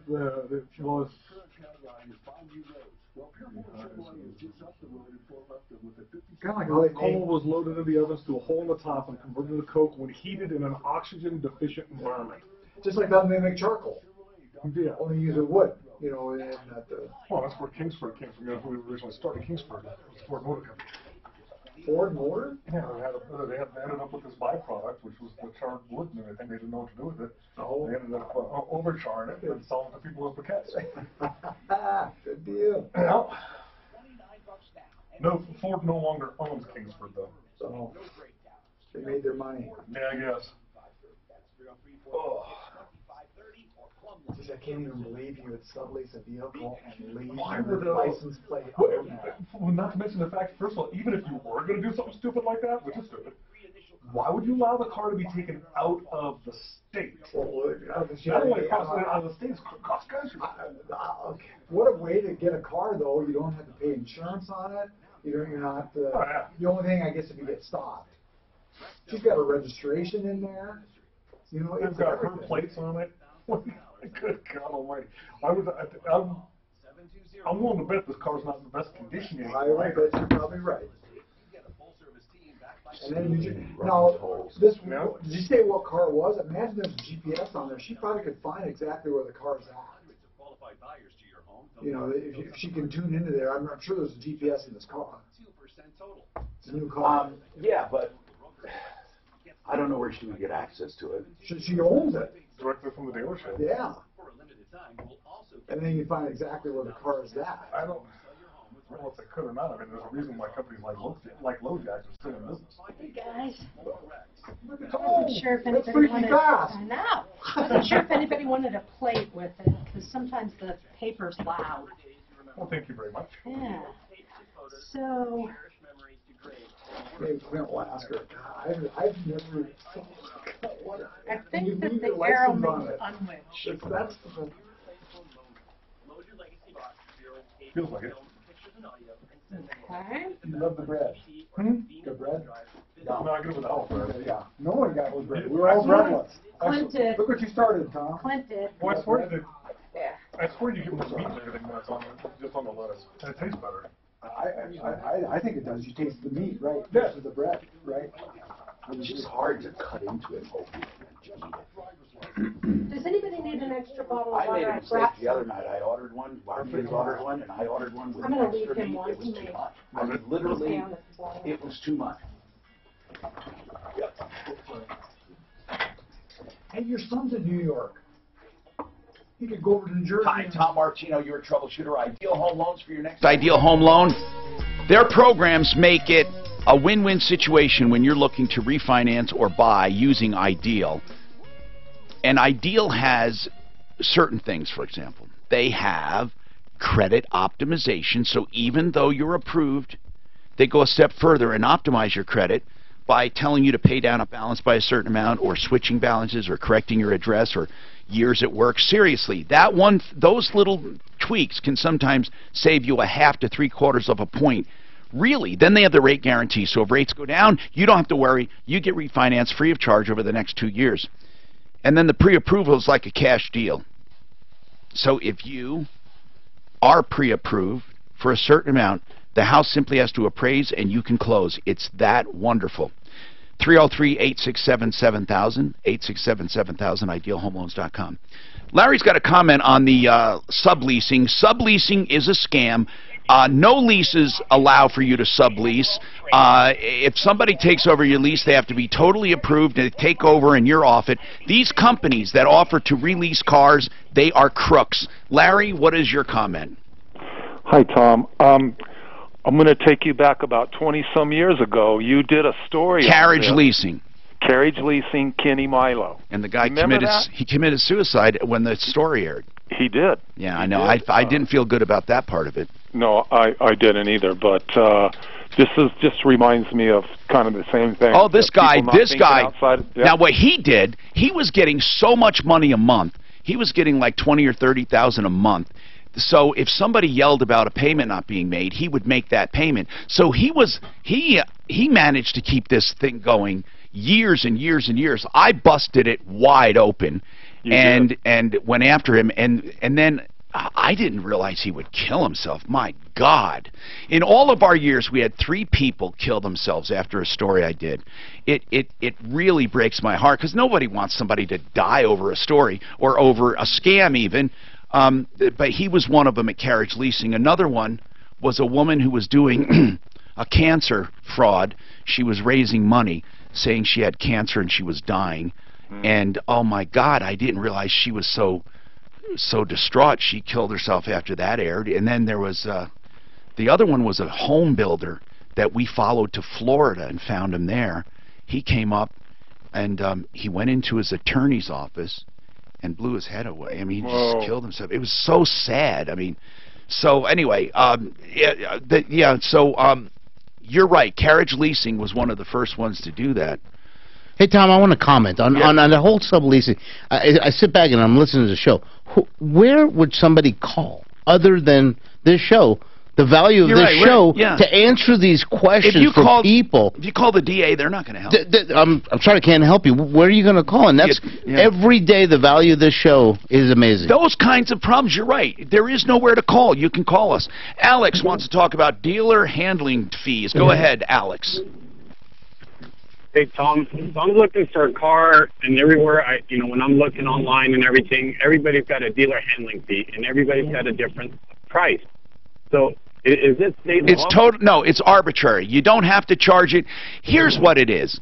Dealers have gotten so used to negotiating that they wanted to make it very clear that in addition to all the negotiations, whatever they make, they also need to make a basic amount of money to process everything. So they just simply add a dealer handling charge. I mean, and just like some automobile shops, they put down shop supplies, because it's not part of the clutch, it's not part of the cam, it's not part of whatever, the tires, it's a shop fee. My personal opinion is that I don't like those line items. I think you simply build everything into a price and you don't mention it, because it gives people reason to bitch. They look at it and say, well, geez, why am I paying that? And I always made a joke, Alex, and I said, it's like, a contractor putting down kids' braces, and college fee and all of that. I mean, it doesn't really matter what you're charging for. It doesn't. All that matters is that you charge, and you can build it into your price. Now, if people want a breakdown of labor and parts, okay, that's fine. Then I can see them doing shop supplies, because they have to put down their labor, then they put down their parts, and then they figure, okay, if I just charge for labor and parts, then I'm not going to get anything else. I'm not going to get my overhead. So I don't know. Do you put down shop supplies? Yes. You do? Yeah, there's a lot of things that go into a job that you can't necessarily itemize out, whether it's the cleaning products, whether it is acetylene, I know. It's different for each job. You're right. How about you? Absolutely, and I put it and I show it to the customers that don't hide it. There are absolutely Is it a percentage? Crazy. It's a percentage, exactly. And it basically covers that. So the guy's talking about the D&H, and I've known that to be there. These dealerships, they charge it because of that. What it costs to operate these things is unbelievable. Tom, we should sit down and look at our financial, and I'll show you what it costs. So anyway, Alex, do you have any specific more questions about that? No, Tom, I got another one for you. Yeah. For that repo for that lady, there's a company. I don't know. I don't know if they're nationwide, but it's called United Auto Recovery. It's called UAR, and you could Google them. Okay. And they do a lot of repos. Okay, that might be a good one. We need to do something. I'll tell you, we need to do something. So 303-713-8255. What's going on with Lawrence? Lawrence, what's happening? How's it going, Tom? Hey, what's happening with you? I have an '83 Firebird that I've taken it to mechanics. I was first told that it was my I had a blown gasket, so I had that fixed. They said it wasn't a gasket, that it was put on incorrect. So they said they fixed that. Then they said I needed a fuel pump. I got the fuel pump redone. I did everything pretty much I know, and it still won't start. Lawrence, how long have you had this car? I've had it for about 6 years. Okay, so you know the car pretty well. How many miles on it? Well, the odometer says about 65, so I'm going to say I'm at 100 to that. 165,000 probably. And did this problem just suddenly occur? Just one day it did not start? No, it started to overheat. First it started to leak, and then I put the leak stop in there. The coolant, it started to leak? Yes. Okay. And yeah, so but it wasn't. That could be serious. You know, that could be serious, coolant leaking. Yeah. So you put leak stop in. Did it stop it? It slowed it down. All right. And then what did you do? Then it just didn't start one day? Well, then I took it to. I was at work, so I tried to take it home. It ran for a little while until it just died. It died in a good thing in front of a mechanic shop, so they helped me push it in to their driveway, and then they looked at it pretty much and told me that I had a blown head gasket. Okay. They gave me some pricing on it, and I said, go ahead and do what you need to do. They then came back and said that it wasn't blown gasket, that the gasket was put on wrong. Well, and that doesn't make sense to me, the head gasket put on wrong. I mean, how long ago was it put on wrong? I don't know. And they said that's why it's leaking coolant. It would be leaking coolant into your engine too. So it just doesn't make sense to me that it was put on wrong. It was overheating. You had a blown head gasket. That's what you had, and it was overheating, and you kept driving it. And now what's wrong? Your engine's probably gone, isn't it? No. So I gave it to the guys. They said they fixed whatever they fixed. I went to the shop, started it. It started up fine. I drove it to work, and then I drove it home, and then it never started It could again. be anything, man. It could be anything. Sure. Guys, what do you think? Yeah, at the end of the day, you need fuel, you need air, and you need ignition. Right. And you also, and I'm not convinced your engine is still any good, but that wouldn't be why it doesn't start. Even a bad engine will start. Unless it's catastrophic. Guy, what do you think? Yeah, it's everything that Jeff just said, but he certainly, with his overheat, and the stop leak stuff, don't use that stuff. It's garbage. You got to fix the problem. So, listen, man, really, we don't have any quick answers for you on something like this. I'm hoping you got what you paid for to begin with. I'm hoping that the car is salvageable, that getting started is going to be minor. It's going to be minor to get that started. So you just need someone who knows what they're doing. Once that's started, then I would really, before you put any more money in it, have it analyzed. I would just go to a shop and have it looked at to make sure, not even if there's nothing wrong with it, just to make sure, because I have a feeling it's going to be a money pit. So what does he do to get it started? Who's mobile that can go out there and start the damn thing? I mean, very few guys are doing that anymore. That's even good. You've seen the So crazy what, do you ones, have to have it towed in? It's a tow, absolutely. And you got to get it looked at. What you need is a full evaluation so you can have some confidence back into this car that it's not going to leave you stranded. Now, SOS inspections and automotive MDs, they don't do repairs, but they do diagnostics. And you can pay a small fee there to get a single problem diagnosis, like why isn't it starting? He's not going to give you a full report, but that might be a place to start, just to get a single item diagnostic. 303-713-TALK is our number, 713-8255. We have a lot going on here. K&H Home Solutions has a sale going on. I talked about their siding sale. They also have a wonderful sale for windows, And they have hardy windows, beautiful windows. Windows, I don't mean hardy in the brand name. They have durable, energy efficient, and beautiful windows. And right now, their special on windows, let me find it, is I believe $500 off. I don't want to make a mistake here, so hold on one second. This is really good because they truly been in business 62 years. And I've known the original owner. I knew him, okay? And then I met Ted, who took it over like 30 years ago. And it's been under the same ownership. It's a company you can trust. Right now, you get $500 off every window you buy. You can call for details at 303-421-7100. They also have siding, of course, and other home improvements. K&H Home Solutions. Now, the website to make your own appointment is khwindows.com. That's a big deal, $500 off every window you buy. That's khwindows.com.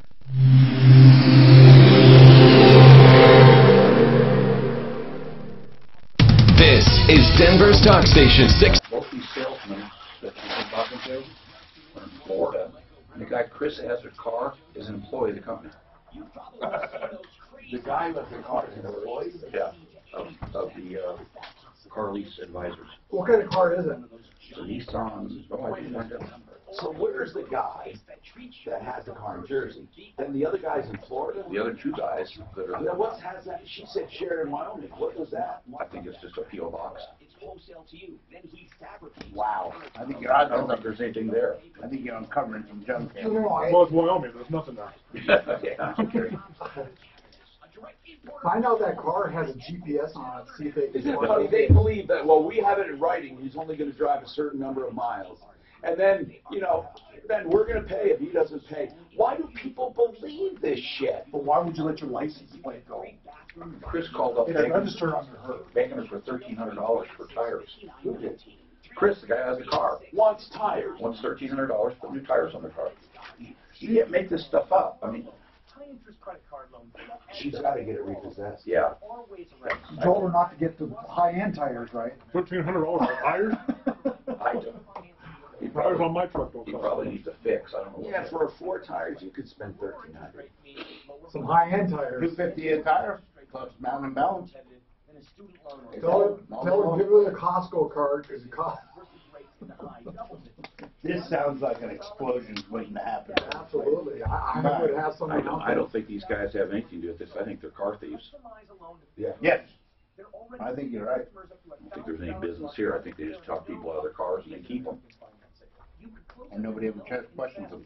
Yeah. But she took insurance off it. I can't believe the insurance company, the leasing company would allow her to take insurance off it. And then you're able to make the payments for a couple months, I don't know. She's got USA. I bet you she had to pay them. Did she pay them? I bet you she even paid them. She paid them a service. I wonder what she paid them. Oh, I didn't find that out. We ought to ask her. Oh, I got to call her back anyway because I didn't get the car. We need to put that guy's number, make him a sleaze brigade, and then have everybody call him. She said he gets pissed off at it. That's great. Did you call the guys? I haven't called him yet because I was in there forever. Let's do it. Well, you should wait until like 2 in the morning. And find out what she paid. Yeah, I got to call her back to get that because. Yeah, she was forever telling me the rest of the story. This is How is she's just young and dumb. Well, her and her husband fell for it. This is one of the worst ones. Well, you ought to call him up, being the guy setting up the appointment to put his tires on. He's in New Jersey, though.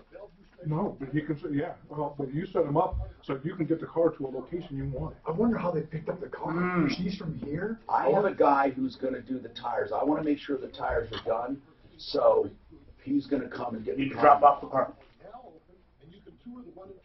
That's part of the lease? It's an easy way to... Wait. No, that's the way to get the car. Kenny Rogers, really? Wait a minute, that's not Kenny Rogers. No. Kenny Rogers had to cancel his tour. He was sick. That's it. Wait. He doesn't even look like him. His plastic surgery, he had so much plastic surgery.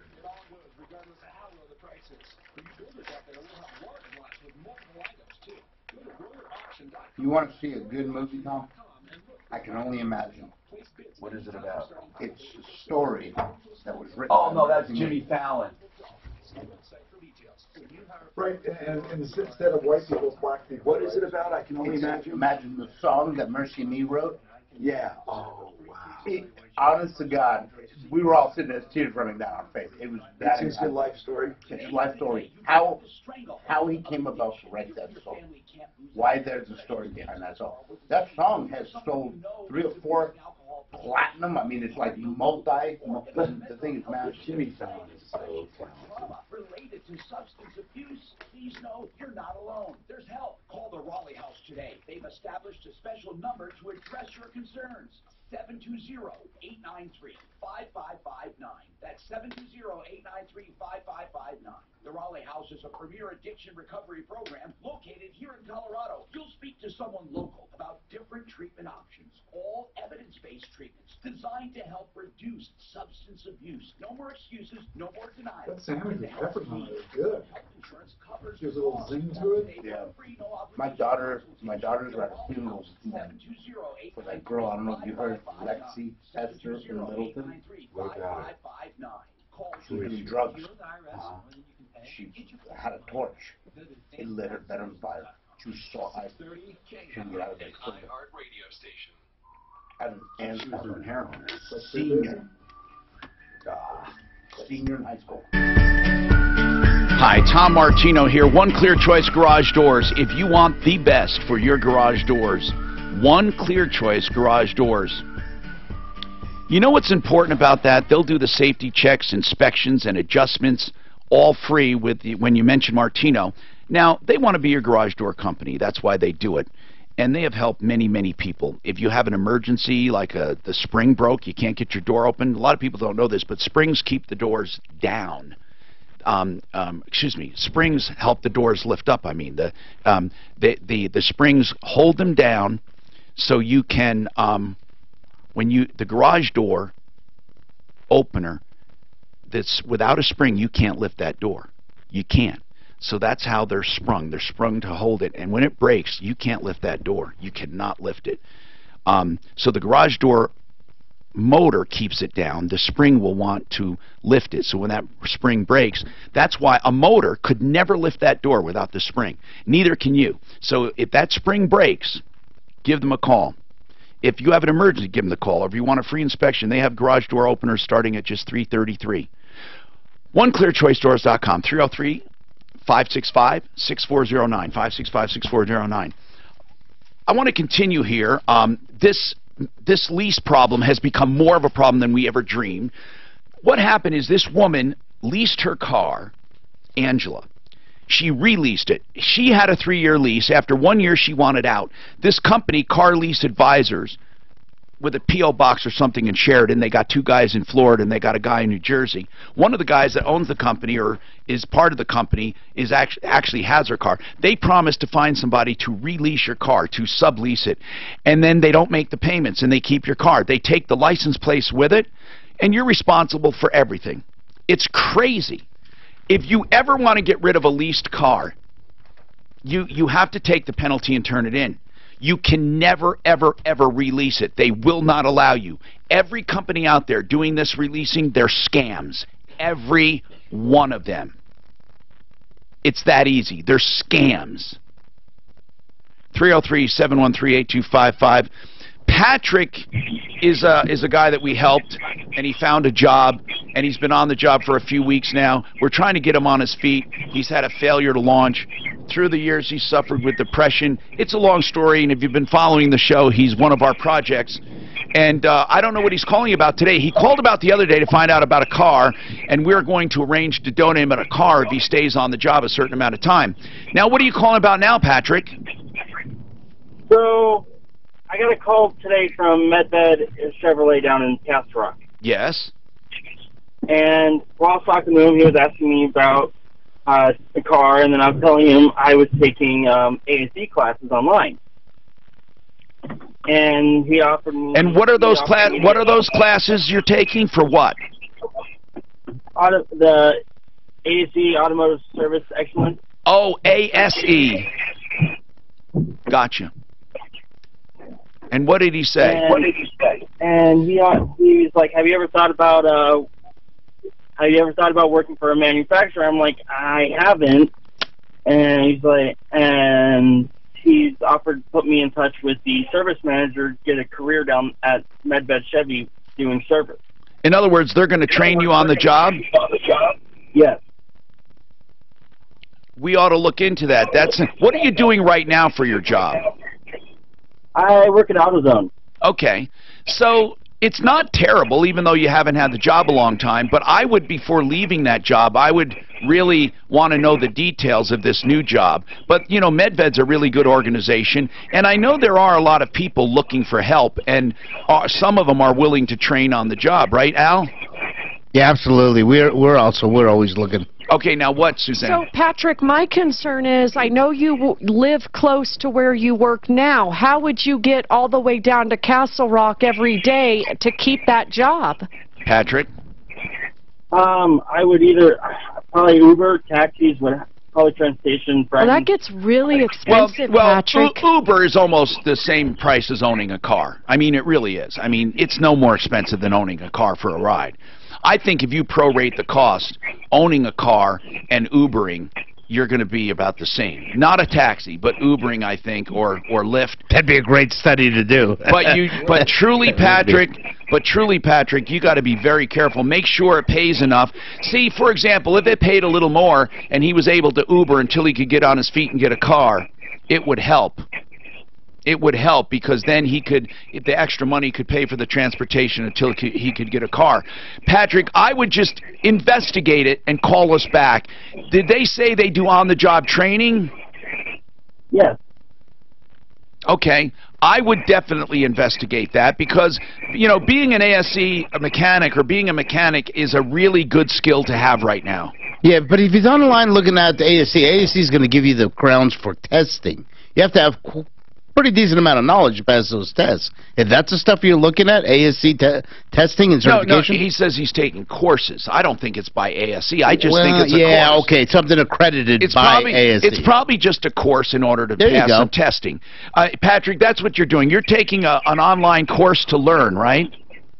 Yeah, and they give me testing vouchers for the ASC test. And where do you study? Where do you do your practical stuff?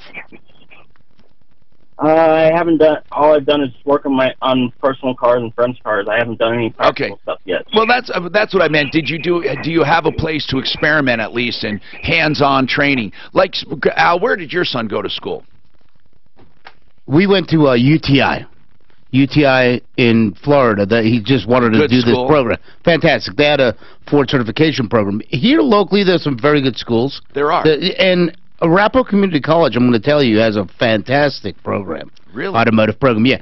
They are backed by manufacturers. They do their actual testing. Most manufacturers moved away from having training facilities, so they put all their investment of tools, new cars, technologies into colleges. Into colleges. It's much more economical. And I got to tell you, they are one of the better programs, and dollars and cents, they're really good. There's grants at the foundation.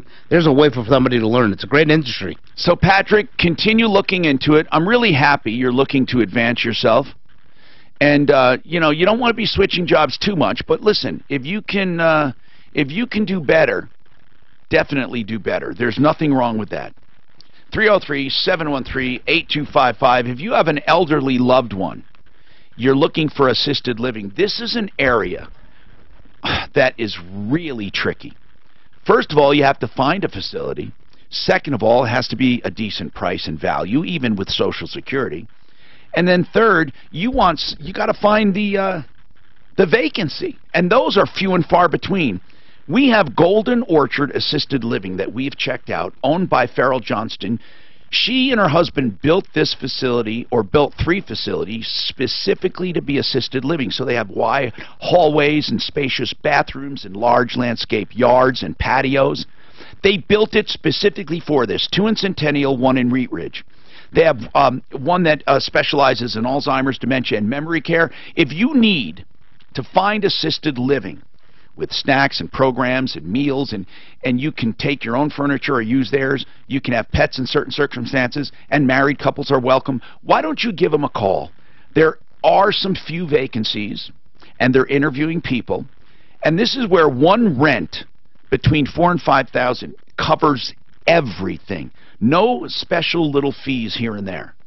Everything from meals to activities to room and board, everything. 303-795-0784. 303-795-0784. Their phones come out of Florida. This guy's in North Carolina, and I guarantee after screaming at me, he's asleep. Oh, he screamed at you? I don't know if I was screaming back at him. Thank you. Don't say that. You're bringing it on. And what did you say? Did he not? Oh, it's raining. Serious or what? He says, I know, it's making snow. It's sideways, guys. I said, I haven't given you the name of the company yet. What company are you talking about? Oh, look, you said you're calling about the leasing. Carly, yeah, snowing guy? Yeah, it looks like it's turning into snow. All right, turning into snow. I haven't been wrong yet about which ones turn out to be sleeveless. These are. Oh, man. Yeah, They didn't want my it's hitting. stuff. It's He's hitting. Sue Lobsinger, not Lobsinger. The moisture. We need Do it bad. stuff for his. We're going to lose our forest. So she spent. What did you eat today, bro? Is she filing? I don't know. I thought she filed No, she got it. She got the full judgment. Now she's got the full. And I didn't eat anything. I didn't eat anything. I do great shit. I'm trying to get some I'm pounds. I'm trying to get some So pounds.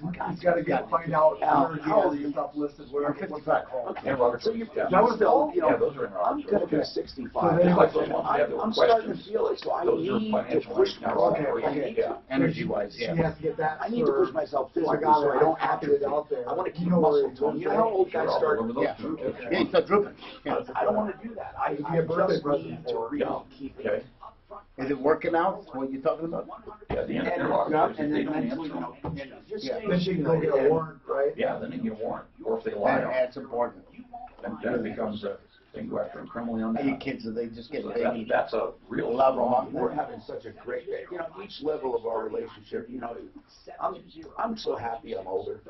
Yeah. I wish I was a little younger for them. Right, because of the activity. But I'm so much more stable. If I was younger, I could have never had kids and devoted the time I do now.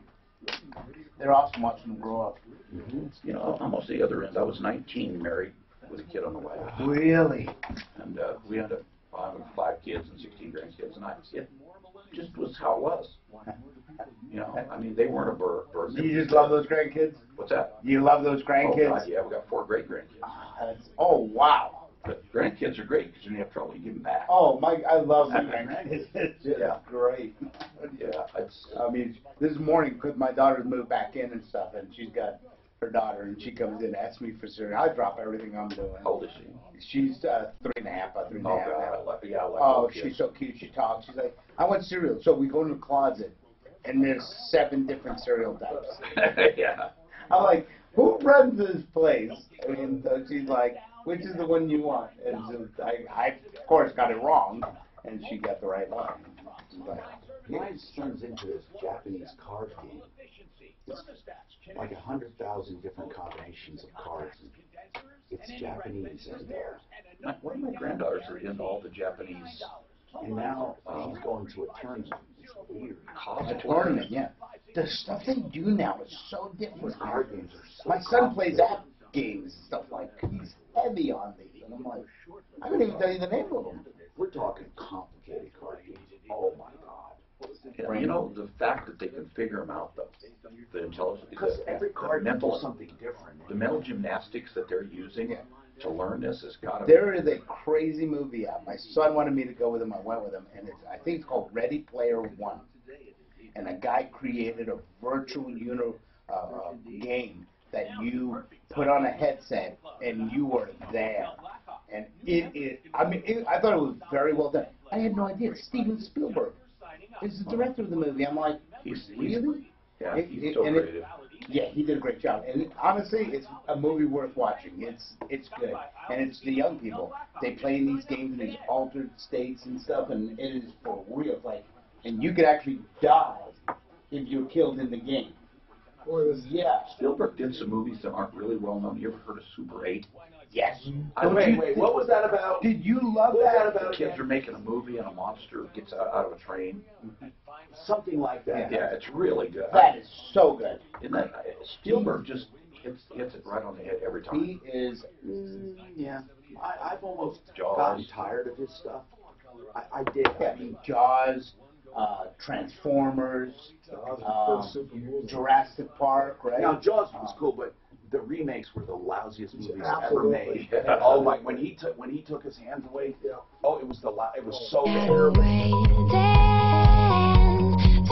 Simply Floors Inc. If you're looking for floors and you want to save money, even over the big boxes, I love it when a sole proprietor, well, he's a corporation, but I love it when Buddy Mitchell decided to start a company and all by himself, put together designers and people and salespeople and then a buying group with other independents around the country and able to compete with the big mills, the big outlets, the big exchanges, the big boxes, and give you better service, better for sure, no doubt, and better pricing. It's a wonderful thing when the little guy wins. 52nd and Ward is the showroom. And you can make an appointment to have them come to your home, do one or both. SimplyFloorsInc.com is where you make your appointment. You know, more and more companies are doing that. SimplyFloorsInc.com. Do you guys allow for appointments to be made online? Can I go on and make an appointment for my car? Yeah, absolutely. Our website converts to mobile friendly. So hold on. So I can literally make an appointment. Right this minute. It's accepted. Yep. And I never have to talk to you, and I show up. Yeah, exactly. Do you have a lot of no-shows with that? We get some. But most of the people that are going to commit to that, they'll go ahead. And our app asks the questions, what are you going to do? You're going to drop it off? You're going to wait? How can we contact you? Yeah, so they're pretty legit. Yeah. Now, when they don't show, do you email them and say what happened? And we chase them down, actually. No, any kidding. No, but you want to ask, right? Like, what's going on? And exactly. A lot of people have things come up, and most of them appreciate a call. Our technology has texting as well. So we can text. They remind you. It reminds you. It reminds you text, but we can communicate with them through a text too and ask them the question. Some people rather have that. It's amazing how many more people want to be text. 303-713-TALK. Okay, so John, what's going on in your life, John? Hey, thank you, Martino. Yes. What's happening? Yeah, if you heard about those Kuman Learning Center, they help them with math and kids for school for kids after school. I've heard of similar programs. I've heard there are bunches of those programs. I don't know that name specifically. So what is your question? Well, my question is my son, he attends... It's a Sylvan Center, isn't it, or not? I'm sorry? Does it use the Sylvan learning techniques, or is it its own? It's about the same, but this is a different name. Right, I see. They're competing with them. So hold on, and we'll talk about this specifically. The Kuman Learning Center. And there are a lot of advanced programs like this popping up. We'll evaluate it, okay? So hang on, John, and I'll get right to you. We have one line open, 303-713-TALK. Today is Car Day on the Troubleshooter Show, and as always, don't forget, referrallist.com to protect yourself. If you've saved a lot for... These guys said that we're not leasing cars, we're renting cars. How's that? Bullshit. What they're trying to get around it. They're saying that, what we're doing is legal because we're taking her car. It's still in her name. It still has her figure. We're simply renting it from her. Yeah. And that's bullshit because you're not allowed to fucking rent your car. You're not allowed to give up. Yeah, I didn't know control. Loophole you did about it, but it didn't sound right to me either. Ways to save significant amounts on taxes if you know what you're doing. Why pay more than I did get out of, was able to get out of these phones are only out of Florida. Call me, Linda Gardner, to schedule your complimentary, no-obligation retirement planning strategy session. Don't let taxes derail your retirement. You can call right now, 720-488-8604. That's 720-488-8604, or reach out online at yourmoneyyourretirement.com. This is your station for the 16K a day giveaway. Coming up at 5 after the hour on KHOW Denver, an iHeart radio station. China pushes back on Lisa Brady, Fox News. Beijing vowing to fight the U.S. on trade at any cost after President Trump's latest move in response to China's retaliatory tariffs. The president is upping the ante in a back and forth between the world's two biggest economies. Yesterday, ordering the U.S. Trade Representative to consider adding an additional $100 billion in tariffs on Beijing. The two nations already slapping each other with planned tariffs totaling $50 billion just Rocky Hoover's White House Economic Advisor Larry that's pretty funny. Yeah, opening day. I'm disappointed. I think a lot of people are hoping they can postpone it. To our initial ideas and complaints. Really, we were very disappointed. Though he still insists this is about talk. Yeah, Denver can have beautiful days in the middle of winter and really bad days in Trade spring. organization where China, he says, is still Yeah, it's a hit and miss. I had to take my meds first. This is where we get it all. Wall Street goes back to being nervous. Schedule. Right now, the Dow is down 552 points. President Putin's own son-in-law is among the Russians newly sanctioned by the U.S. The Trump administration targeting 7 oligarchs. So do you have people that just do like oil changes or all your, like this kid Patrick? I mean, people are hiring them just like to, like say, do oil changes. Yeah, quick loop, absolutely. I'm actually looking for one right now. I need one. Before the Trump administration even It's one of those jobs, truth be known, you want somebody to experience. But your cars are not what they used to be. You know, you got cars that, I have vehicles come in, motors $10,000 to $15,000 for it. Oh, no, You know that Patrick called was our Patrick? Yeah. Oh, no, I'm not interested in that, no. I would listen into that, no, but I'm talking needing help in that area. No, but we get people that send resumes in there and stuff, and we'll send that, yeah. Oh, Every now and then, and so we just had one for HVAC. You know, Have you had any of your techs come out of Pickens Technical College? Yeah, they're out there. That's where I Don't used to see teach too at. many of those guys out of there. Well, they get snagged out of there by the dealerships before they're done. And most of the colleges did. The dealerships turn around and they fund the program that they'll give dollars and so they get first picks. And Oh, really? Yeah, they do that a lot. Our welding school there, you know, we're supposed to give them their certifications. We only get about 40% of certifications. But the reason is the employers come in, statute out and said, we'll get your certification. So it hurts. It was hurting us over there because we had so many people dropping out. But they were dropping out of the program because they were hired. So, I mean, They wouldn't even finish the program. the employers didn't want to wait. If they waited, they weren't there. And that's what's actually happening now. The job pool is terrible for automotive. It's just to find people. It's not just automotive. And you know what really, really hurt it bad? I was a professor at Pickens Tech for 8 years. You were. And I did CNC machining, but I was a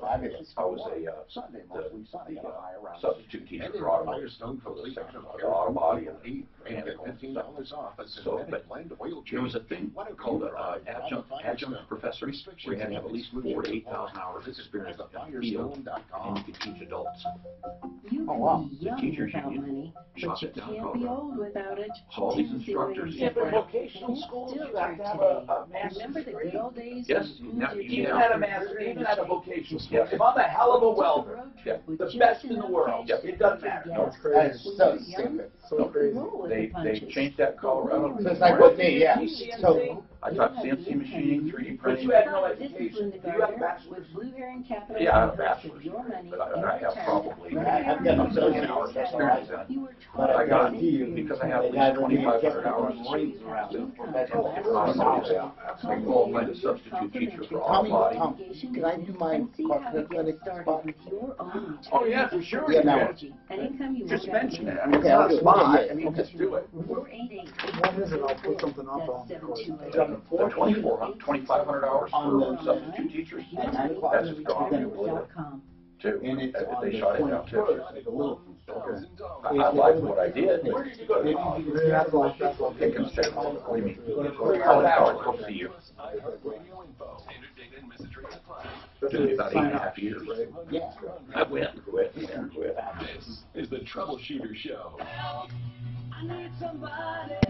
Tom Martino on 630 KHOW. Help me if you can, I'm feeling down. Hello, I'm Tom Martino, your troubleshooter. Welcome to the show. This hour brought to you by Frank Duran, the real estate man. You will never do better. This is a consumer advocacy show.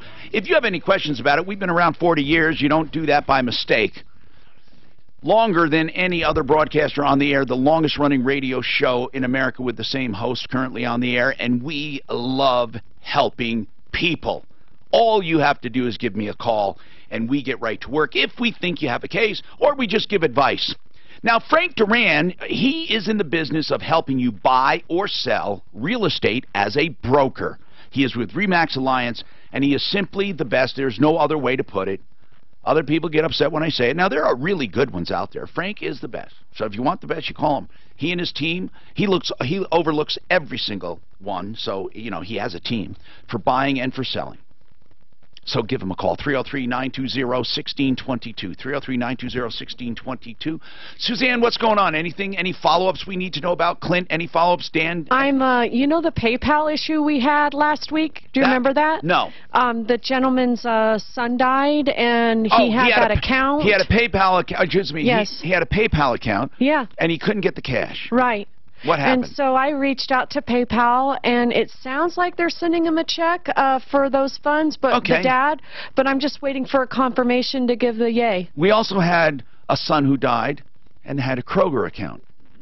Are you working on that? Oh, that's a Clint case. Deputy Clint, what's going on with that?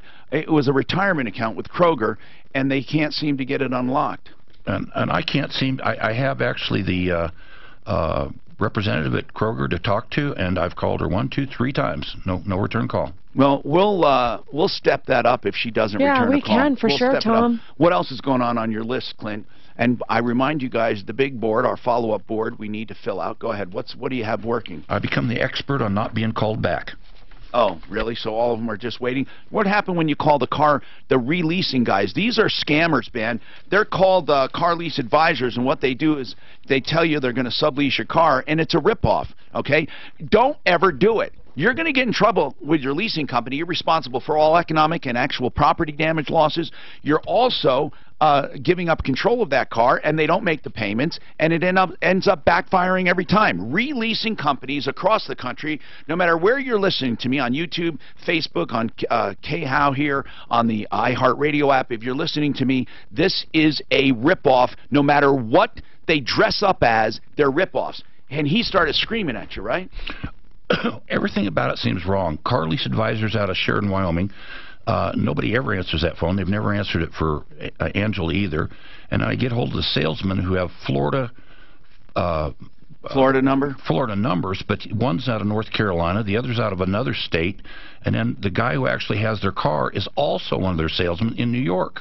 So they're all over the country. They're all over the place, but it doesn't look like, it looks like they're renting the cars themselves. They tried to get around it saying we're not leasing cars. Yeah, we're renting cars. Yeah, which is bull. They're saying they're taking the cars and renting them from the people. They're a bunch of crooks, and they're all over the place. They're crooks. Okay. Absolutely. Hey, Tom, do you remember now? I've been here almost 6 years on the show. We used to do Beatles Friday. Yeah, we did. It's been a while. We'll have to do that next Friday. We'll have to put that on Beatles it. music. Absolutely. That's what you're right. Every single Friday. That was fabulous. Yeah, we had all the vintage stuff. We hadn't hit in a while. You're right. That's a good idea. Now, John wants to know about the Kuman Learning Center. And it's, from what I'm reading, it's much like the Sylvan Learning Centers. They're just strong math and reading skills that they're like tutors. And Yes.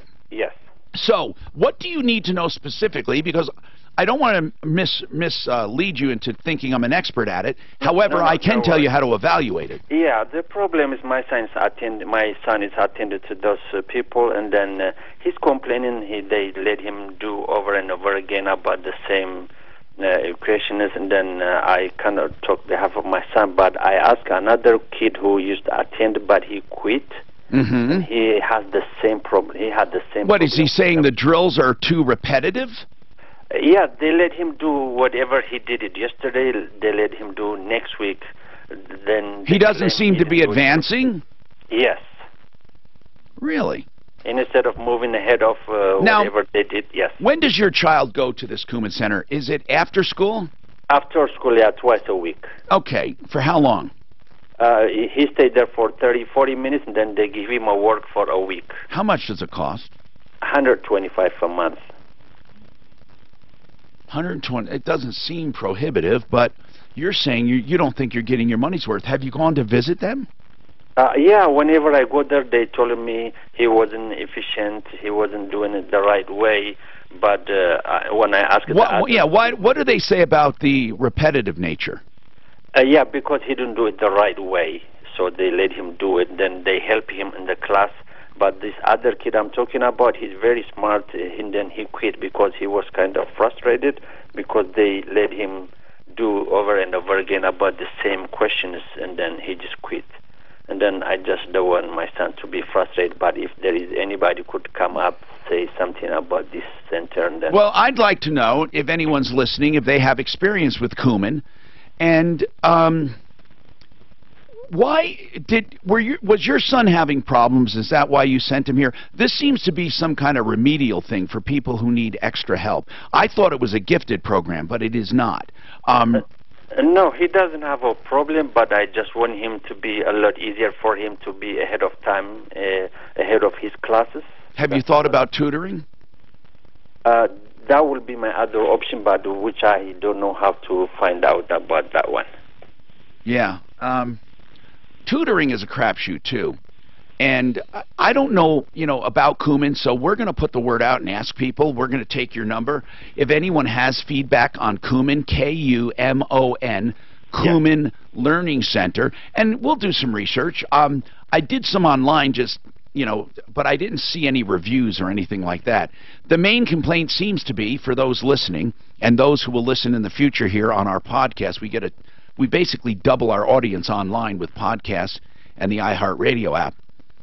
We're talking about cumin and the repetitive nature of the exercises.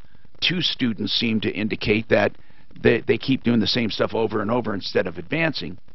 Cumin told this man, well, he's not getting it, so we have to go over it. So if you have any experience, give us a call. Suzanne, let's take his number, and then we invite emails about it.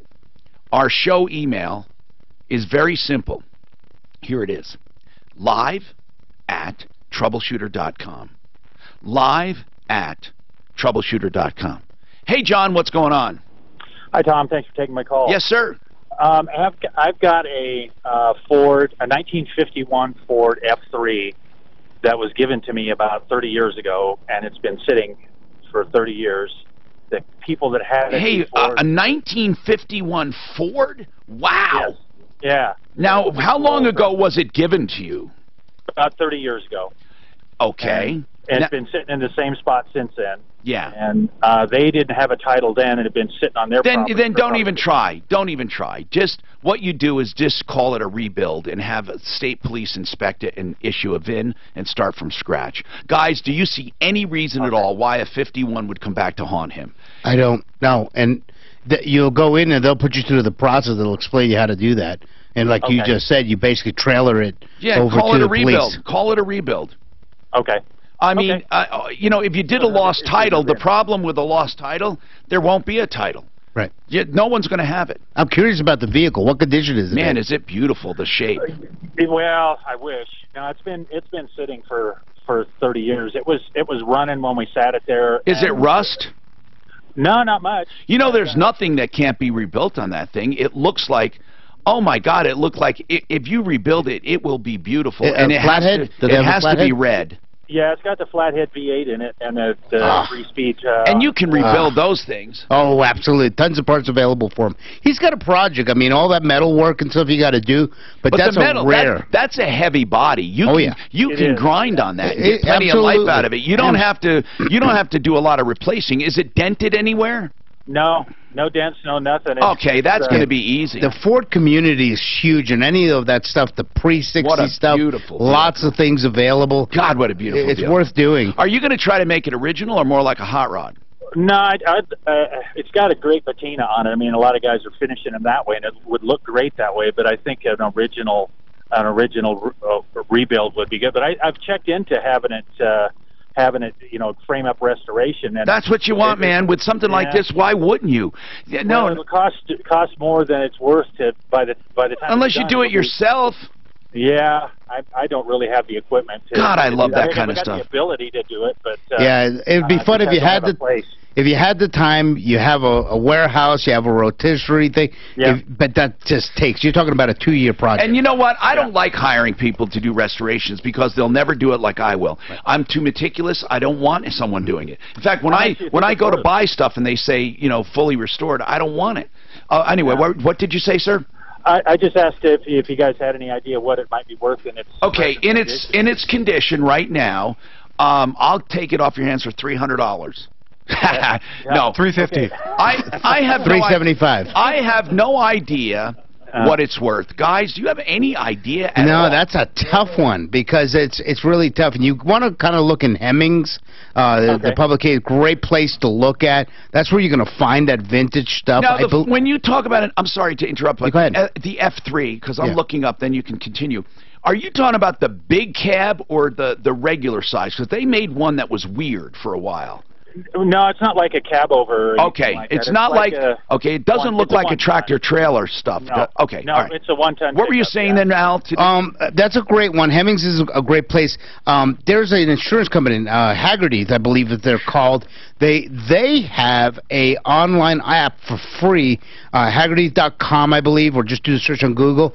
Go put in all the stuff about the vehicle and stuff like that, and they'll give you they'll give you the 3 classes. So show quality, good. I mean, they list it like this: Saturday and Friday night cruiser, one that's going to need a little bit of tender loving care, or I need to fully restore it. It lists the values of the vehicle. It is a fabulous website.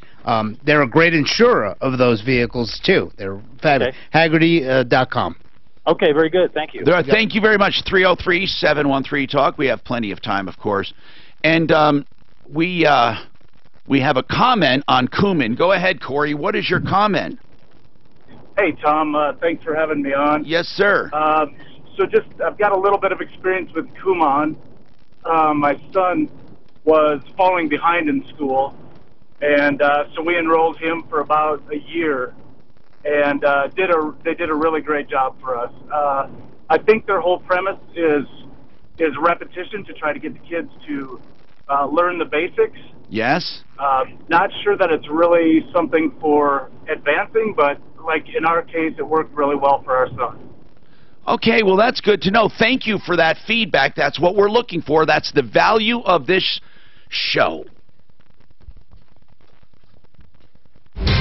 This report is brought to you by Firestone.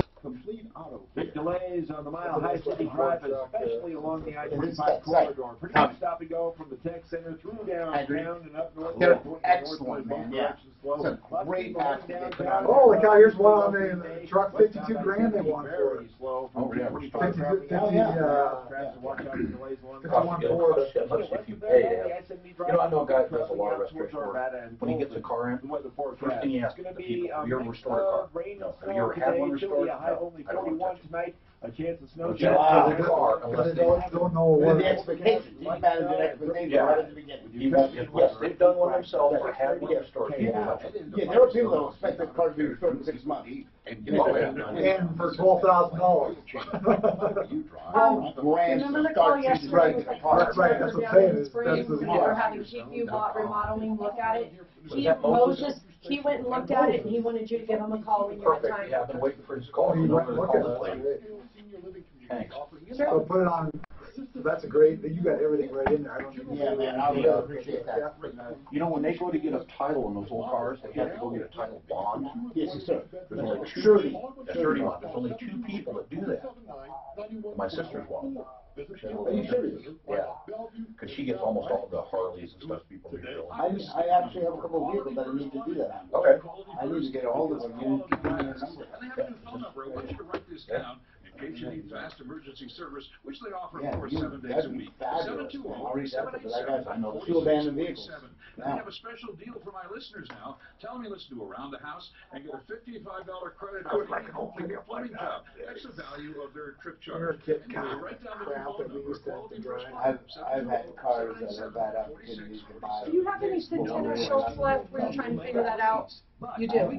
Wait, if I'm going to do the 2, I have one left. Yeah. Scientists have debated I this was for looking to years. buy, and I went to go get my Solution to satisfy everyone. What was your first car? First car that ever go? What did you ever have? Oh, mine was actually a 4-door Impala. Oh, okay. 1967 Impala, needed a carburetor, wouldn't run. And at 15 years old, I fixed the carburetor, got it running, had no driver's license, had no plates on the car, drove around. Back then, you could jump in there. The work on the car. The 350 was, this big, and the inside of the engine was What was yours, Jeff? First car? 1967 Mustang. Wow. I had a 69 Camaro. You still got it? Was it brand new you get it? No. When we come back, can we do that? Can I do that quick? Come back. 59 VW. My second car was a 63 split window van. Did you? The first thing we did was cut the split window out and put the bigger 67 window in. A 68? What was the Everybody did that then.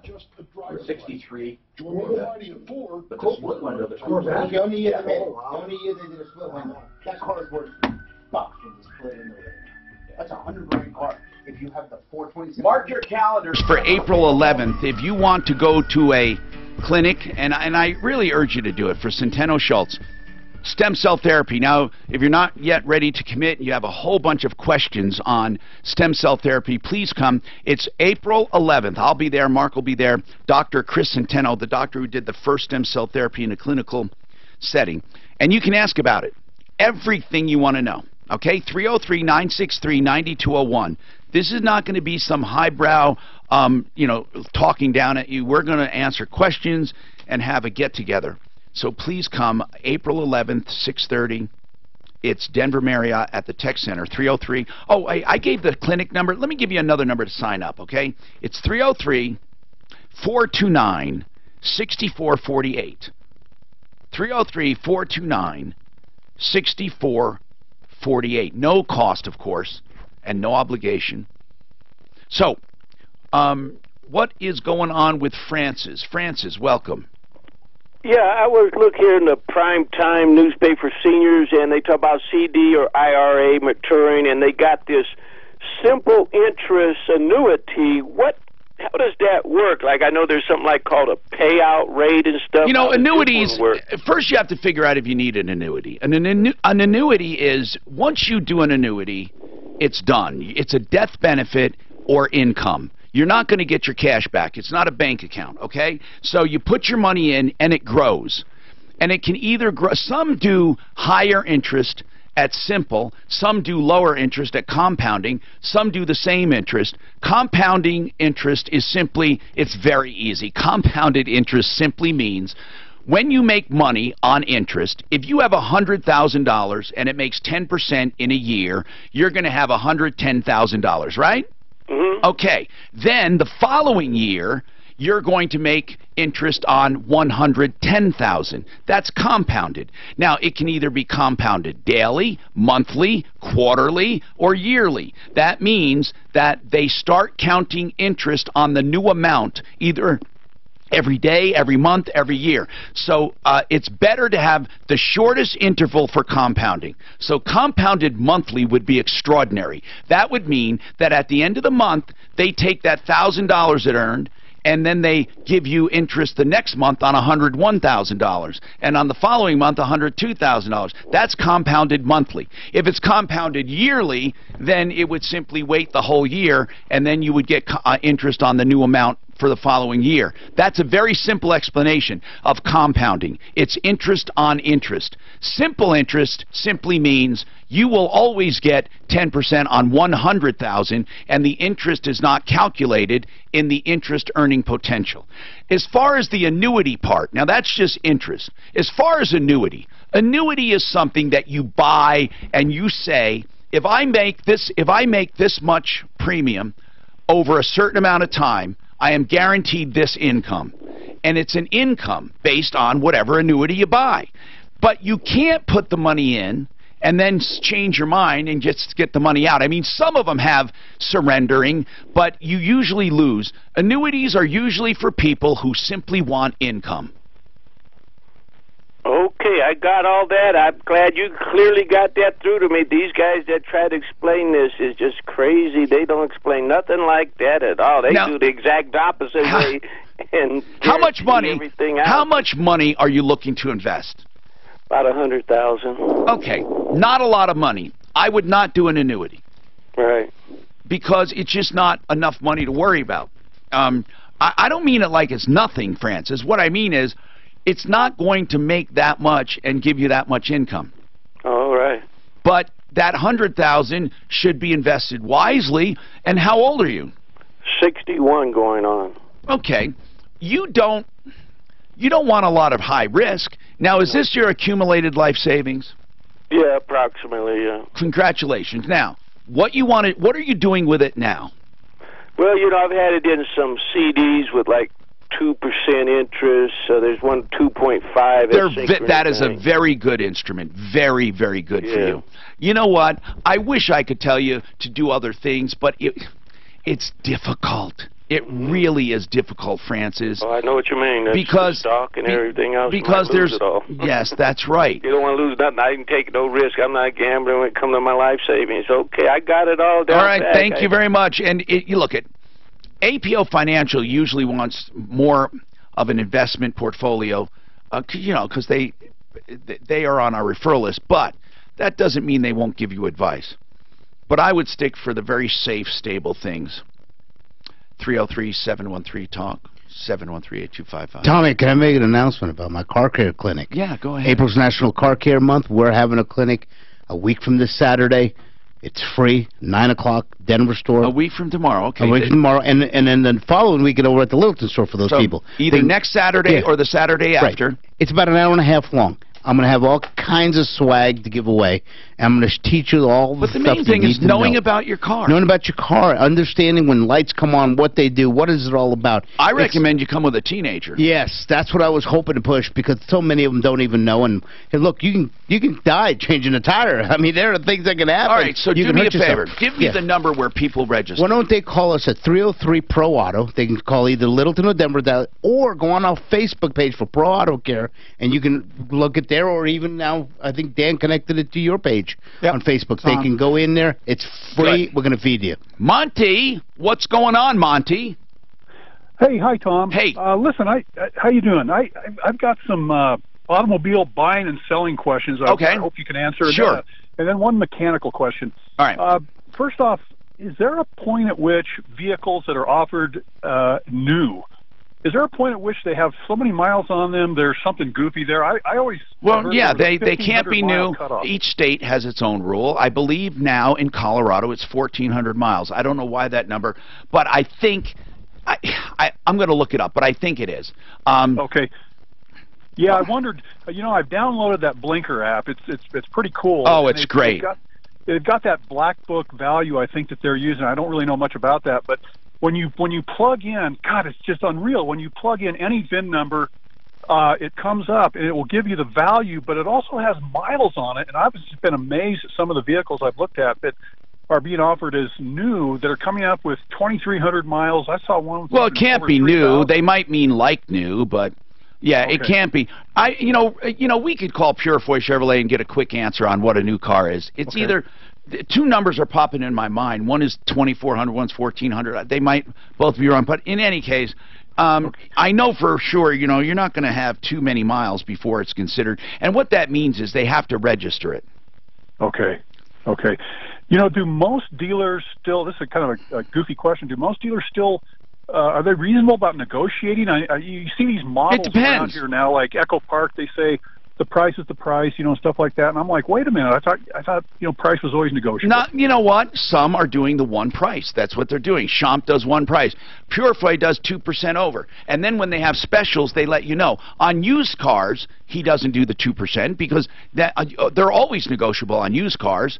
Everyone negotiates. So it just depends. It just depends on what the product is. Usually new cars are less negotiable. Okay. And hey, Tom, one final question. I just want your opinion, and anybody else is in your studio right now. A couple of years ago, we bought a used, had almost 100,000 miles on it, a used Audi Q7. It's been a great car. My daughter's driving it now. But in the course of having basic maintenance done on it, the tech in the shop said, hey, be sure you're checking the oil on this every couple of weeks. And I was like, what are you talking about? And he said, well, there are Audis, BMWs, Subarus, or a number of those manufacturers with model years and models that have a certain percentage that the darn things burn oil right off the assembly line. Well, you know what? I hate to say this, but Audis are not good cars. They're just not good cars. Okay. Am I wrong? Maybe I'm wrong, Al. Are they good cars? I think they're a very well engineered car. I think the maintenance that most people have on them, they're not expecting them, and you got to put the money into these things. So they are a good car. Yeah, they're decent cars. I want to answer his question. He's talking about the consumption of oil, okay? And many of the manufacturers, you can burn a quart of oil in 500 miles and still be that's what they say. That's what they say. If you think about it, 500 miles, I'm driving that a week, okay? And so I don't like that. I think they do it to cover themselves under warranty. Absolutely. That's why they do it. And the consumption is based off the fact that they want to lubricate all parts correctly and not seal them up so tight. Jeff, what do you got on that? Everything's loosened up inside there. It's common for all manufacturers, not just the Europeans, that you're seeing that. That you're seeing that across the board. Absolutely. You know, I never used to see 0W weight oil. Is that super thin? The lighter the oil that they're using now is helping with not only getting the oil through some of the smaller passages inside the engines and whatnot, but it takes less drag, so you're getting better fuel economy out of it. And they're also saying it affects the vehicle detonation on the direct injection motors and stuff. So are you saying it's reasonable then that a certain percentage of, I mean, I always thought if a 2009 Audi Q7 3.6 is going to burn oil, then everyone off the assembly line is going to burn oil, but some do and some don't. So it's okay if some of them do, or it's common. It's not okay. Okay, that's a great answer. Okay, so I want to go back to this Audi. You say it's a good car. Okay. What makes really? I've heard nothing but horror stories with used You Audis. hear at the point when they are actually at the maintenance point where they've had. Is it because they're so difficult to maintain? Most people don't do it properly. But that is one of them. But it's also a European car costs a lot more to maintain. Okay, they just cost a lot more. If you maintain an Audi, yes, sir, as recommended by the manufacturer, a BMW as recommended, a Mercedes as recommended, which car will last longer? The Chevy. That's such a. I would say the Mercedes. I say the Mercedes is good than the Beamers. The higher the class, when you move into 7 Series, they're just better vehicles, okay? And it's not to condemn this, because I guarantee you got European listeners, technicians. I know they listen to your show. BMW people are they're crazy dedicated and loyal. Exactly. I'm spoiled because most of my experience was Japanese cars. I started on Japanese cars love them. In the early 80s, and I worked on everything, and I watched the designs and how smart they were to put things together. Now, they've been caught up by the domestic cars. I'd put a Chevy up against any Jap car right now. Right. And the Euros and stuff. I have a choice. I don't buy Europeans. People that drive them love them. I've driven them. They're fabulous cars. They're fast. They run good. They sound good. By the way, the law for new car is 1,500 miles. I don't know why, but any car with more than 1,500 is considered used in Colorado. 303-713-TALK, 713-8255. We have more coming right up. This is Denver's talk station, 630 KHOW, an iHeart radio station. Oh, I'm going to do the Denver DA because stem cell won't make me real first cars. Okay, hold on. Denver DA. You want me to do it now? Guys, you got to be really quiet, okay? Do I put it on audition? You got to be really quiet. I'm going to do it. Okay, the Denver District Attorney. Testing 1, 2, 3, 4. Okay, I'm going to try to do this quickly, and it's 7 seconds, right? 3, 2, 1. Finally, we have a district attorney on the show to address contractor fraud. Join me Monday at 10. Was that okay? Okay. Finally, we have a district attorney on the air to address contractor fraud. Join me tomorrow at 10. Coming up today at 10, finally, we have a district attorney to address contractor fraud at 10. Okay. That's this Monday? Last Monday. That's this Monday coming up. It's coming Monday? Oh, God, I want to be here for that.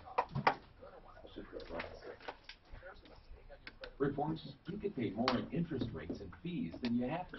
Where can you go online to quickly get your credit score and why did I think it was 1,400 miles? But you say not only is the maintenance more or whatever, it's so much more expensive. It just costs a ton. But I'm saying you got to do more of it, plus it costs more. Everything you do it costs more. Well, I mean, like you go do a brake job, okay? Most of the cars I can do brake jobs with European, I throw them away. I cannot reuse your rotors.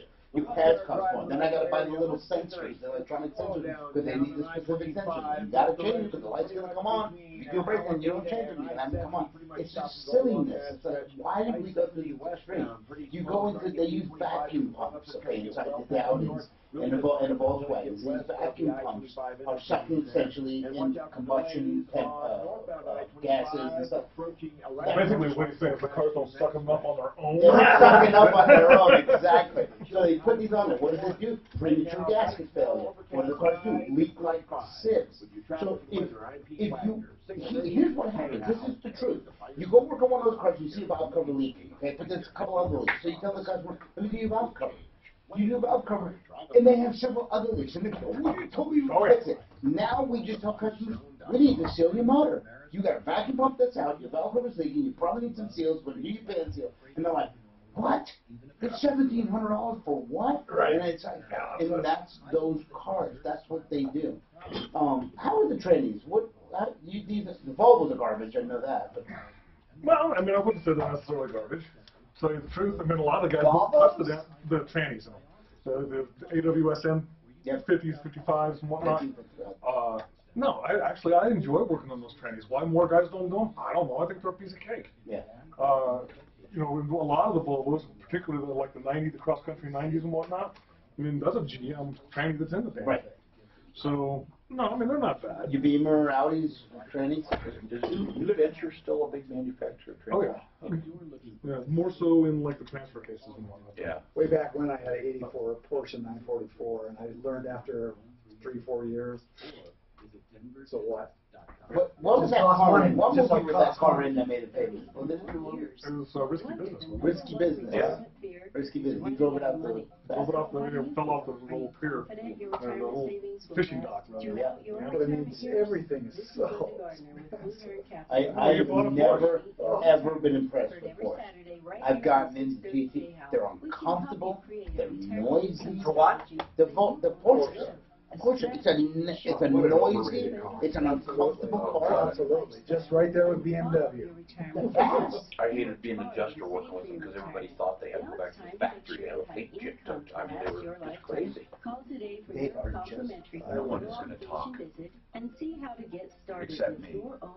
You really have to own one of those cars and see what it costs before you. No. 720-488-8604. That's 720-488-8604. No, that's fine. I'll say. Yeah, there you go. There you go. Your money, your return. It's like, yeah, I bought a European, and I bought it on Colfax. Oh, the sharpest ride. We had to promise her that only I would ask questions. Oh, because she wants everything controlled. Perfect. I just want you to know. Yeah, that's fine. I mean, yeah, we can discuss this. Not long ago, we would walk on the sidewalk. Hi, Tom Martino here. Welcome. 303-713-TALK, 713-8255. We have plenty of time to get calls in, so please give us a call. And don't forget, Al Ramos here. If you have any questions about his car care clinic coming up in the next 2 weekends, not this tomorrow, but the next 2 weekends at different stores. And then we did get Mike Wagenrow from Purefoy Chevrolet. I think I answered the question, Mike, on when a car officially becomes used in Colorado, and I think the one answer is when it's registered to an owner, it's officially used no matter what the miles. But what is the miles when it's sitting on your lot and you guys use it for demos? As far as on that, I mean, it's 1,500 miles. Right. That's what I found. Then it goes off of the original MSO. Yeah. And the dealer, and then goes to dealer title. Okay. All right. But if it's never been actually retail sale to a customer, then it's still considered new. But okay. But if you had a 2,000-mile car, you won't put new on the contract, will you? Because the law says it's used. Mike? No, sorry, I'm sitting here with Charles in finance as well. So it's still, yeah. I mean, it depends on. I mean, there's factors there as far as depends on the year and the miles. I mean, well, the law says when a brand new car has an MSO and reaches 1,500 miles, it must be registered in the dealer's name and cannot be sold as new. I mean, that's what the law said. I'm pretty sure you guys do it right. Otherwise, you'd be hearing about it. But in any case. But if it's registered even at 5 miles or whatever, I mean, then it's considered used. What does a car normally have, Mike, when it comes in off a truck? 2 miles. Can you guys have you ever had cars go over 1,500 where you had to register them to Purify? I can't even think of how that would happen. Yeah, as far as a demo vehicle or like we use new cars for courtesy transportation for service. Oh, I see. Yes. Okay. Speaking of that, do you have any screaming deals? Or you want to think of one and get back to me? Have a 2013. Right now you got one. Okay, 2013. Oh, yeah. Okay, make it good. 2013 Chevrolet Cruze. It was sold here brand new. Chevy Cruze. Back in 66,000 miles. Okay. 9,598. 9,500. Wow. Under 10 grand. 2013. Yes. What does it have? What trim package? It's going to be the LS trim package, so cloth interior, power windows, power locks. Okay. And I always think that so what color, by the way? It is blue. And cloth seats or leather? Cloth seats. Okay. And that's 9,598. Now, right. If you mention Martino, he's going to take that silly $8 off, and it's going to be $9,590. We'll make that happen. Hey, Mike, I always say your name wrong. I'm sorry. It's no problem. It's Mike Wengro. Wengro, right. And thank you very much, Mike, for that screaming deal. 2013 Chevy Cruze, 66,000 miles, 95, 98, or if you mention Martino, whoops, I'm sorry. If you mention Martino, it'll be 95.90. How's that? Tom's got a question or complaint or something he wants to call. It's a complaint. Go ahead, Tom. You want to talk about the IRS call? Good morning, good afternoon. Yes, I do. Okay. I had a phone call. This is the phone number, 516-442-9728. And they said they were from the IRS in Washington, D.C., and the 516 is a New York area code. Right. And then he started swearing at me for asking him all kinds of questions. And he started, F you this and that. Wow. And then he hung up the phone, so I tried calling him back. I wanted to let him know my dad worked for the IRS for 26 years up in Hartford, Connecticut, and my uncle worked for 30 down in Houston, Texas. Did the number work? When you called back, did the number work? No, it started playing this Buddha music and said, your call is very important to us. Please hold on. And I waited for about a couple minutes and said, screw this. Oh, okay. So thank you very much for calling, but what did they want from you? Well, they said that they had 4 charges against me. Uh-oh. That the sheriff was going to come and pick me up. I know. I love when they say that. I always tell them, come and get me. Gosh, it gets so ridiculous. We have several of these calls that we have kept on the air and milked and milked and milked, and we have them on YouTube. If you want to look up the Troubleshooter YouTube, it's Referral List YouTube or Troubleshooter or Tom Martino if you search. And incredible. 303-713-TALK. 713-8255. We have lines wide open, which means you can listen to us yap about cars, or you can give us a call and get right through. You can even sound off and do your on-air reviews. And I won't even, if you just want to sound off, I'll give you 30 seconds uninterrupted to do anything you want. 303-713-8255.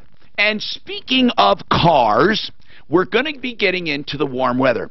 I have been told warm weather is harder on your car than cold weather. No two ways about it. True, it is. No two ways about it. Definitely the impact of the heat and the vacationing drivers going up and down through those mountains, our workload increases extramentally. Because the biggest problem all cars have is getting rid of heat.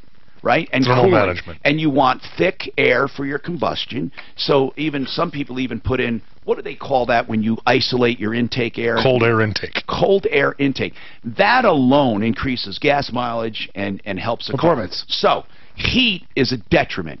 But there's not much you can do about it, is there? What can you do?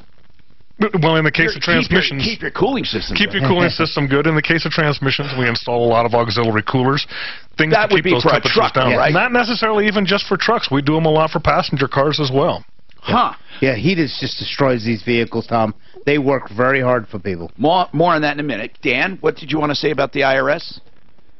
Well, I got a call a couple of weeks ago, Tom, and I actually played them to get to the IRS Attorney General. Yeah, and what did they want, ultimately? Oh, they wanted money, and again, I had 3 charges on me, and the authorities were going to come and arrest me. Here's my concern on this, Tom. Yes. My concern was they have my full legal name. Really? Yes, they did. I mean, I know it's not the IRS. And, I guess that would be difficult to get. I mean, how would they get my full legal name? I mean, are cell phone records public record? No, I don't know. but I don't know, man. It's so easy nowadays to get information. It really is. I don't know how they would get it, but I blame Zuckerberg. You know, they probably. You know what? Truly, they could buy it in a mailing list or in a calling list. But I don't think they have much more information. We are, and we're also pretty lax about our information. If you think about it, how many times do we give out our legal name? What is your legal name substantially different than Dan? Like, is it Daniel? Yeah, no, it's Daniel. And then it has a middle initial? No, they have my middle name, actually. Oh, and it's the way I do file with the IRS. And I knew it was a scam all the way. They found it somewhere. I up and laughed at him at the end and told him I kept him on the phone from trying to scam somebody Did they else. swear at you? Oh, yeah. Yeah, usually they get really pissed. Steve, you have a 76 Chrysler New Yorker. Yes, I do. It's in really, really good shape. I got it from a guy over off of Santa Fe and the 470 out there. I put a bunch of money into it. I just wonder what it's worth. Like, what shape is it in? Is it really good shape? How many miles? It's got 54,000 original miles. It's not frame up restore or anything like that. It's just all original. And it's just a nice car. It's just a really nice car, yeah. They're kind of boats, but a lot of people like them. I don't know. What do you think it's worth? Oh, that's a tough one. You have to look up. That's pre-lean burn cars, wasn't it? I think that's right. what Chrysler came out with. This was what you call officially a boat. Yeah. It is a boat. What motor's in that one? It's got a 400, I think, but it's a big car. It's really big. Oh, absolutely. Yeah, you can fit 4 people across the front seat. Did you buy it for any specific reason? Because the guy was giving it away. Normally I wouldn't buy that car, but I mean, I made him an offer. How much did you pay for it? $2,000. Wow. If that's the original miles, that is pretty low. I'm seeing them for sale at all kinds of prices here, but now I see some. I mean, I see some ridiculous prices. Like I see 2, 3. I see one for $5,200. I see them for $2,600. I guess it would depend on the condition and how badly somebody wants it. But the prices I'm seeing range anywhere from $1,500 up to like $6,000. So, and I'm thinking $6,000 has to be pretty much somewhat restored. That's the year they made the Cordoba. You remember with the rich Corinthian leather? Rich Corinthian leather. Was that Ricardo Montalban? You like the accent? I'm sorry, guys. The top is all original. The vinyl top and it's got button tuck leather upholstery that matches the top. Now I'm told 2-door, 4-door. 4-door. I'm told you want a referral on where to find a truck. No, I was wondering if you can refer me to a place that does front end work. I need the front end on my truck worked on. All right, hold on a sec, Steve, because I have to take a break, and we will happily give you some recommendations. This report is brought to you by Firestone Complete Auto Care. Slow speeds across the metro area drive, especially along the I-70 corridor. Prices in a pollution control, and they basically put an air pump system, and it was garbage. It had so many problems. They put this big old fancy air filter in it. It was basically diluting the air mixture, basically. But they were trying to produce emissions, and the cars had a lot of problems. I'm looking up that car. DA coming in. Well, of course, there's She going to be bought rain. that. I mean, how do you get her to chilly, come? a high of It was hard. 41. I was gonna say, Right now, lights now in Denver hard are to hear. 35. Good, The though. traffic and weather. I'm Good, East so what we're gonna 630 discuss. K-How. Well, that is, Yeah. I just wanted, yeah, she's not gonna talk about specific cases or anything like that. But just have a relationship that she's taking us seriously. Visit privatefirestone.com. Yeah, help a lot. Selling your home? Cause it sounds like Jeff Cove. You're not hungry, are you? Oh, see, normally, I'm not hungry at all. because of my meds, I'm trapped in a schedule. I take the meds at 12 and eat at 1. And if as long as I do everything right, I do great. But if I get very much off schedule, You have to take them from 12 I've had too many. You haven't had too many? no, I take them right after. Oh, right, And I just remember Oh, thinking, oh, yeah. I bet you wish you had a picture of everyone. Oh, I have had I have to eat so many. within And I need to wait, but I need massive to eat about 45 minutes to an hour I to would eat. not doubt And if that you I do have it in that problems order, they work. But you're stuck. You're just glued to the schedule. I thought I was a good lady. If I'm late eating this, But as well as holidays, 6, it's easy to remember. I picked up an Yeah, auction, it's not hard a to Lincoln remember. Continental suicide doors. But you don't eat it. Oh, what was it? It was I like have to eat 65 them. cotton. Yeah, I want that. That's my Well, they burn Is my it? stomach. That's a, well, I'd say the guy that Have some cereal. supposedly bought it with ended up taking it. Really? It was just a wild car. That Chrysler sold originally for $6,737 originally. That was new. And low retail's $2,300, average retail $4,300 on that car. Or probably the Brougham, I'm sure it's the Brougham. That was what it was. God, I don't like those. Now, the only big boat I like is that Cadillac with the bullet taillights. Those are big. Holy shit, I love that big, giant Cadillac. You drive like The this. 60s You back, drive yeah. down the road like this. Have you ever seen them, man? The 60s, the big fin car. That's Harley Earl. That's his design. That was back when Harley was God, are they cars. cool. Fabulous. The 59. I mean, you can fit 6 people in the front. Was yours a fastback? No, it's good. I literally would love Oh, guys. 67, Yeah, I saw it. 67 Lincoln And it's Continental. prom night for a right while, now. so that means they're going to be driving in That this to me shit. is the baddest car in the world. I'm actually looking now. Did they have the suicide doors? Yeah, the suicide, 67 with 4 doors. Suicide doors, is that what Suicide they doors, open this Lincoln, way? Yeah. the Lincoln So had, yeah. Yeah. Why do they call them suicide doors? Because If you open it out and you're moving, they no, it's harder to jump out this way than this way is easier to jump out.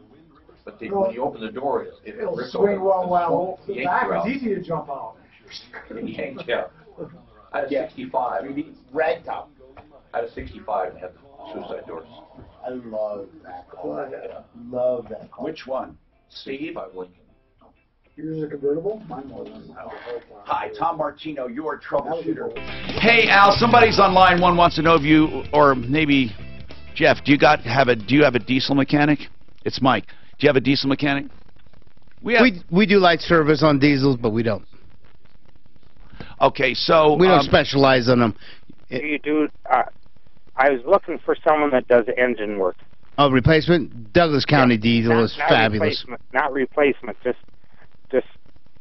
Yeah. There's a specialty guy, Douglas County Diesels, who I'd recommend. Do they rebuild them? Absolutely. They do rebuild, they do repair. They do both. Douglas County Diesel. Yeah, they just do a good job. Heard a lot of great things about them. Does Jeff do diesel at all, or just training? Just in the powertrain, or in the drivetrain, rather. I know we have a new referral list member, Roadrunner Transmission and Jim Diesel. Jones. They do diesels. They do it? Yeah, Huh. down in Centennial. Roadrunner. Okay, appreciate it. All right, Steve, let's get back to you. Al, what did you find out on that 76 Chrysler New Yorker? Yeah, so Brand so new. what's funny, brand new was $6,737. That was MSRP. And low retail right now is $2,350. Average retail is $4,300. And you'd be a little more than average. So now, on the truck, what do you need to know from these guys? So I was wondering if I can get a referral on someone who does front-end repair. I have an older Nissan pickup truck. It's four-wheel drive, and during this last winter here, some lady cut me off, and it was either hit her or hit the curb, and I chose the curb instead. That's so too I bad. smacked What year? What year? I didn't mean it's an older truck. It's a 93, but it's a That's not that four-wheel old. drive. I just want to get the driver's side front end worked on. It's not aligning. We have a 95 right in the shop right now, and Gary does So you those. do it? Yeah, we do those, absolutely. We can still get parts with us. We do all kinds of front-end work. So they have 2 locations, Steve. Where are you? I'm in Parker. Okay. Denver, I-25 and Evans. Why wouldn't you send them to the Littleton store on the Santa Fe? One half done the other. Yeah, I guess. They're over on Santa Fe, south of Bowles, or over on Evans and I-25. You just go east a little and north on Dahlia. 303-713-TALK, 713-8255. So, heat. We were talking about heat and the toll it takes on a car. Okay. Is there anything we can do as owners to dissipate heat better? It's not about dissipating, because the manufacturers have figured that out. They figured out venting, they figured out fans. The problem is it breaks down the fluid. A lot of people neglect their fluids. Their fluids break down. They don't have the ability. So, do you literally do oil changes sooner? Not necessarily. If you do them on a schedule when you do them, but you have automatic transmission fluid. How many people come into you and they haven't done transmission fluid? Way too many. And quite frankly, the manufacturers anymore, they like to call it lifetime fluid. Oh, that's bullcrap. There is no such thing as lifetime fluid. It's like I'll love you forever. When do we want to have the flush and maintenance of a... Now, I'm very, very proactive with my own. I do it once a year or every 20,000 miles. Oh, my God, once a year? Once a year or every 20,000 miles. Or 20,000, whichever is sooner. That's a great rule. That's a great rule. So once a year? Because of the heat that tears this stuff up. The failure you would to last, these components. I guess. The transmission would last forever. These components fail because of fluid. Majority of the failures. Mechanical does break, but not often. What does it cost for that transmission service once a year? That depends on the type of vehicle you're driving. Roughly. So anywhere from the menu prices $169.98 up to $269.98. And that, you're saying, would keep that transmission... It's the most cost-effective means you can use of making sure you get the most longevity out of that unit. Yep. These engine compartments, when you shut your car, if you've been in traffic, that temperature spikes above 250 degrees. You can't touch this stuff. All those fluids are getting boiled and baked, and people neglect it. And you really, if you, like you said, what can we do? You proactively do preventive maintenance. What about cold air intake we talked about? Yeah. I said for trucks and stuff. You says, no, it can even work on cars. Most definitely. Well, but would you literally go to the expense of adding that? And what is involved in isolating your intake air? People, this is the air that your engine takes in to breathe with. The thicker and colder, the better, or at least isolated from the engine compartment. And most of it comes from inside the engine compartment if you don't isolate it, right? Yeah, but most of these kits are relatively inexpensive. I mean, what if you're driving... Are they scoops? What are they? No, you have a box, basically. Most of them will have an oil bath type or an oil type filter element that'll go with it. Some of them are a dry element, but you're actually just getting the air directly from outside as opposed to what's being drawn in from inside. So where does it get it from directly outside? Do you cut a hole? Yeah, and then they also... Well, no, you don't cut a hole. There's other ways it gets in through the grill and whatnot, but then they isolate it off. You'll have basically usually a box with some seals in it that will... So the air comes in from the front or wherever, and it goes into this box and is isolated from engine air. Correct. Oh, and that makes a difference. Yeah, and some systems are insulating the actual housing that it goes in, Tom. Big problem with cold air intakes when you have flooding. If you're driving in high water, you've got to be careful. I'm Troubleshooter Tom Martino. We're simply out of time. Remember, folks, save all your problems for me.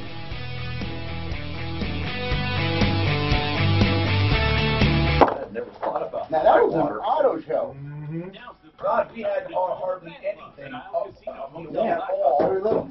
It goes some days like that. It's crazy. Yeah, you don't...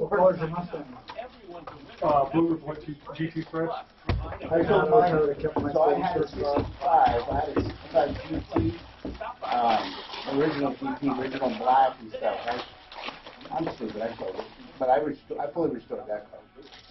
That little Camaro. This is my little Mustang.